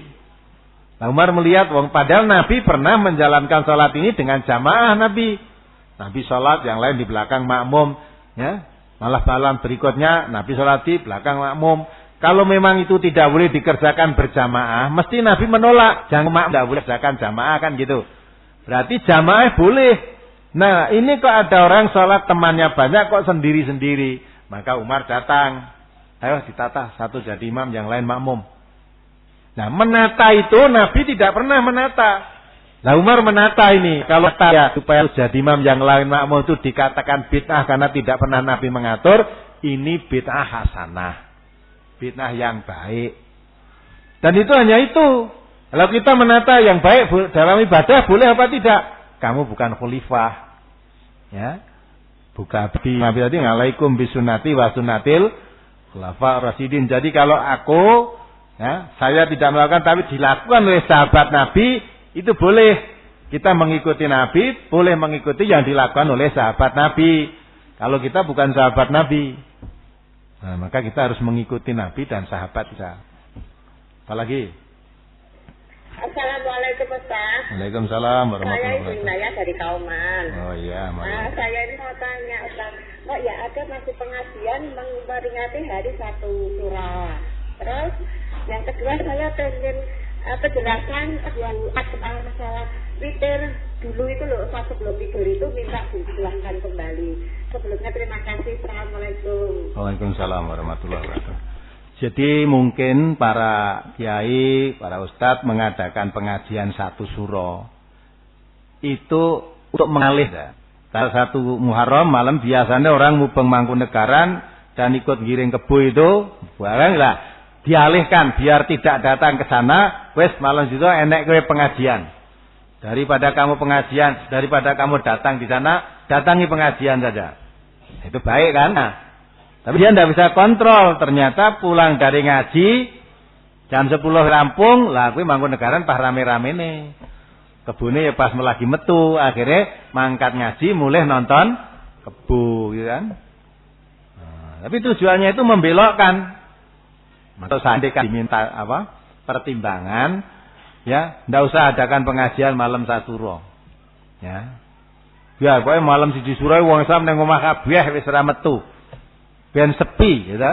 Sing mangkat ben kebune karo sing giring tok wis. ora ditonton. Nah, nek arep ngeneke pengajian, dilala tanggal 1 Suro kan pemerintah mintakan libur kan? Do libur. Bengine mubeng-mubeng wis biyen ra metu, wis pengajian we esuk. Nek arep ngeneke pengajian pagi seperti itulah.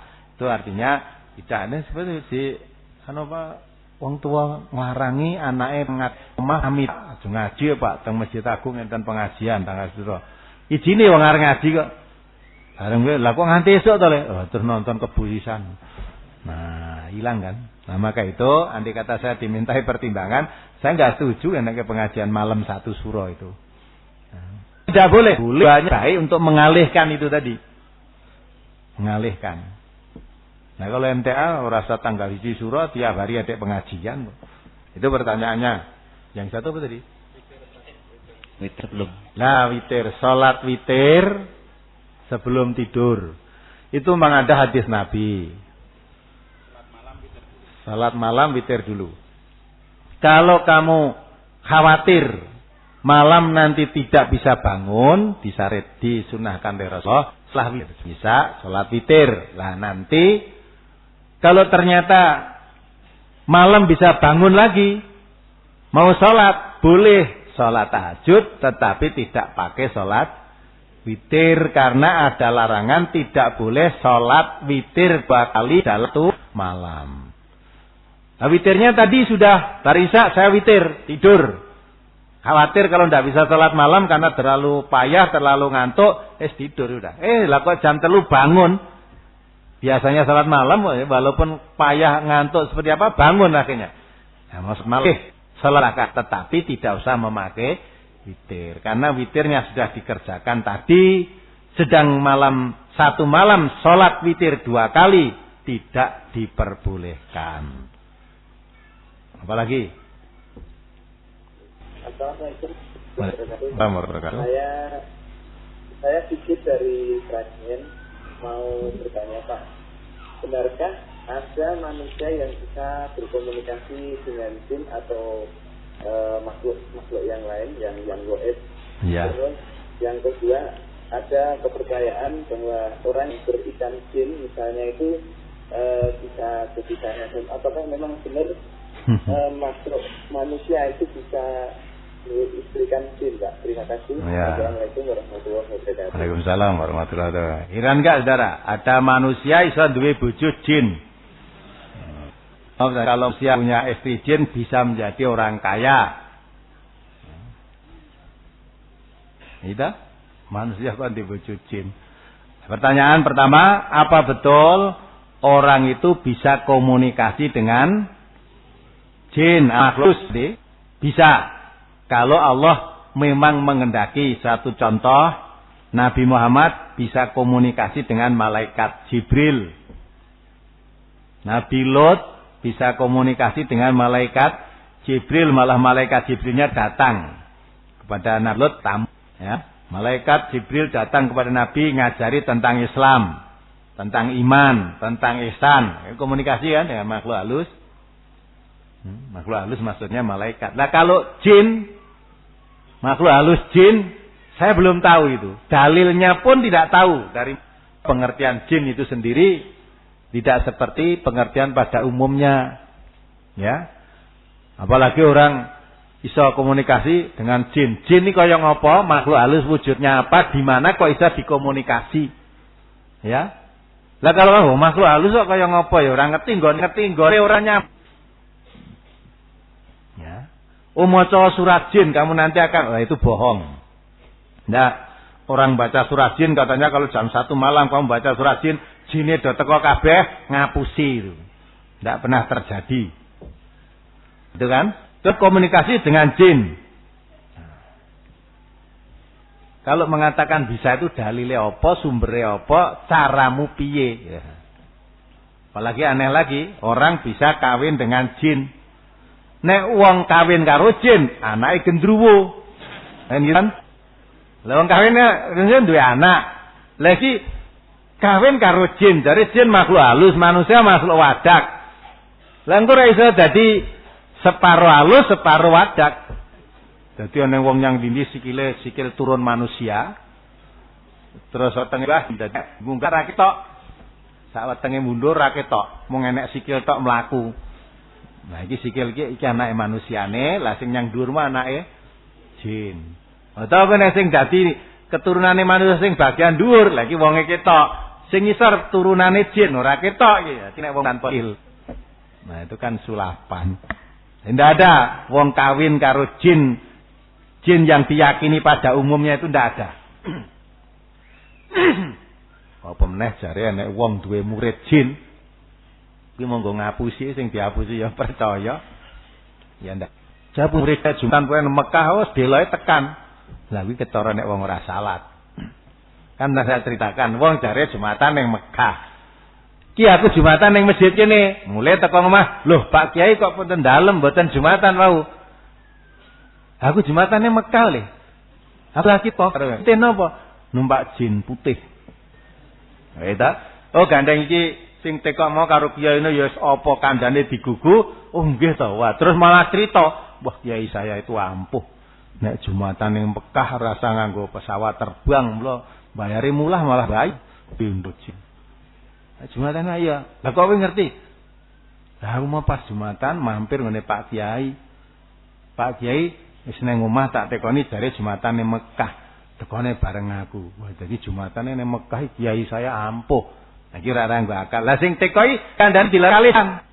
Ya, ngomong wae kiaimu ki ra salat. Loh, salat wong Jumatan ning Mekah kok. Lah Jumatan ning Mekah kok mulie bareng kowe iki piye? Nek kene jam 12, Mekah kuwi lagi jam 8. Jam 8 esuk, ya ta? Kan terbang 4 jam. Kowe jam 12 kok masjid, ono iki lagi jam 8. Lah kok Jumatan tekone bareng kuwi Mekah iki Jumatane jam pira? Nah, iki cetone ora Jumatan. Kalau di sini sekarang ini jam 9 umpamanya, di sana tuh masih jam 5 dotu. Nah, itu orang kawin dengan jin itu hanya buat-buat yang diarani serem ben ampuh. Enggak ada orang kawin dengan jin.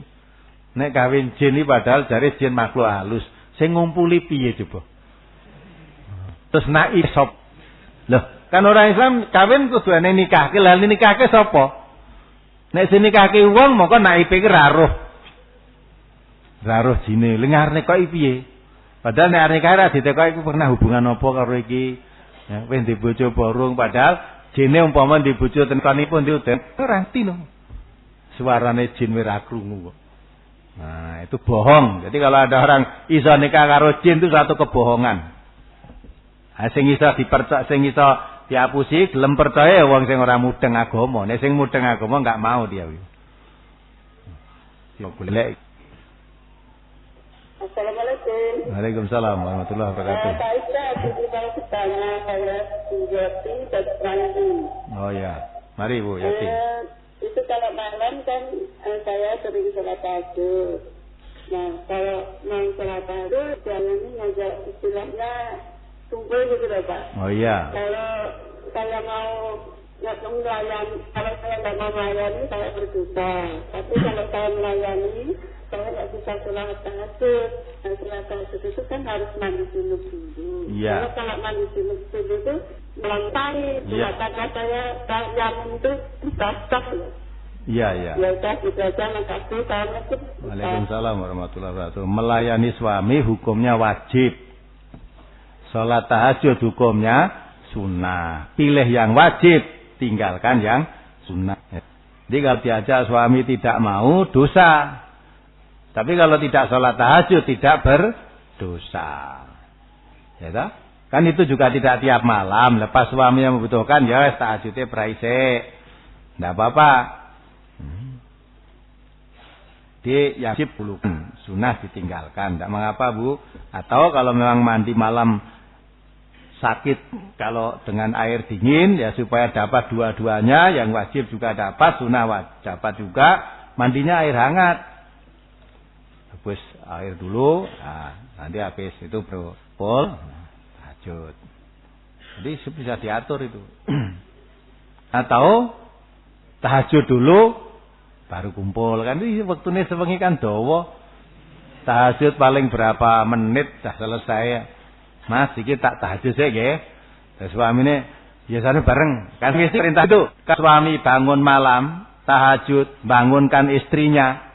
Nah istrinya tangi kira angel kon nyiram banyu kon raine. Nah. Atau kalau istrinya bangun dulu, suaminya dibangunkan untuk salat tahajud. Kalau agak sulit si air dikaknya. Itu karena apa? Allah akan menurunkan berkah. Jadi alangkah indahnya kalau istri bangun, suaminya dibangunkan. Nah, suami dibangunkan jangan salah paham. Bangunkan kon tahajud, jangan dikira dibangunkan kon ya, tahajud gitu loh. Duanya. Nah, nanti setelah tahajud lah baru melakukan itu tadi yang ditanyakan itu, sehingga dapat dua-duanya. Kalau terpaksa ya ada dua-duanya, ya satu aja lah tahajudnya. Tinggal layani dulu suaminya. Apa lagi? Waalaikumsalam warahmatullahi wabarakatuh. Pak Joko dari Boyolali, Pak. Oh iya ya, mari Pak Joko. Ini mau nanyakan ini Pak Ustaz. Kakak saya itu disuruh oleh seorang ustaz juga. Nah, kakak saya itu kan masuk Islam baru 5 tahun ini. Iya, iya, iya. Umurnya sudah 50-an. Iya, iya. Juga haji. Ya, alhamdulillah ya. Terus sekarang ini beliau juga melaksanakan sholat sunnah. Tapi oleh ustaz itu malah disarankan sholat sunnahnya itu ditinggalkan dulu. Jadi yang ditambah itu adalah misalnya sholat zuhur, terus sholat zuhur 4 rakaat. Saya istirahat atau bukan Pak Ustaz? Mohon penjelasan. Waalaikumsalam warahmatullahi wabarakatuh. Jadi sholat duhur itu tadi, kalau itu yang dianjurkan oleh seorang ustadz lah, mungkin ustadznya kurang paham. Sholat duhur 2 kali itu tidak ada. Ya kan ada jawab Islam. Ya, saking sholat duhur kon ping pindho, mungkin dienggo nebus kekurangane kayak durung Islam kuwi nggo nyaur-nyaur. Nah itu wajiban sholat itu setelah jadi orang Islam. Selama dia belum jadi orang Islam, dia tidak sholat, itu tidak apa-apa. Memang tidak Islam kok sholat. Mesti untuk menambah rakaat, yaitu menambah amalan sholat sunnah. Lalu duhur ya sekali, asar sekali, sholat wajib sekali, satu malam itu sekali-sekali itu. Yang lain-lainnya itu sholat sunnah lebih bagus. Jangan duhur malah 2 kali, tidak ada tuntunannya itu. Alhamdulillah. Umurnya sudah 50 tahun, masuk Islam. Itu dia lebih bejo daripada kita loh mungkin. Yang sejak kecil masuk Islam. Kita masuk ke Islam sejak kecil, umur 15 tahun sampai sekarang. Nih dihitung ya mungkin ganjarannya banyak. Nih dosanya mungkin ya banyak. Tapi kalau dia udah 50 tahun, dulunya kafir, masuk Islam. Bejo dia. Dosanya ketika kafir semua diampuni oleh Allah. Jadi dengan masuknya Islam ini, dia diangkat dari neraka tadi. Karena dia dalam jurang neraka. Masuk Islam, dosa diampuni semua. Kebaikan ketika kafir yang dulu tidak dicatat, tidak dapat pahala.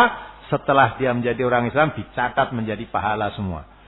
Jadi dengan dia masuk Islam itu, dengan modal tanpa dosa dan banyak pahala. Untung kan? Nah taunya dari mana? Allah yang berdibat batal. 38.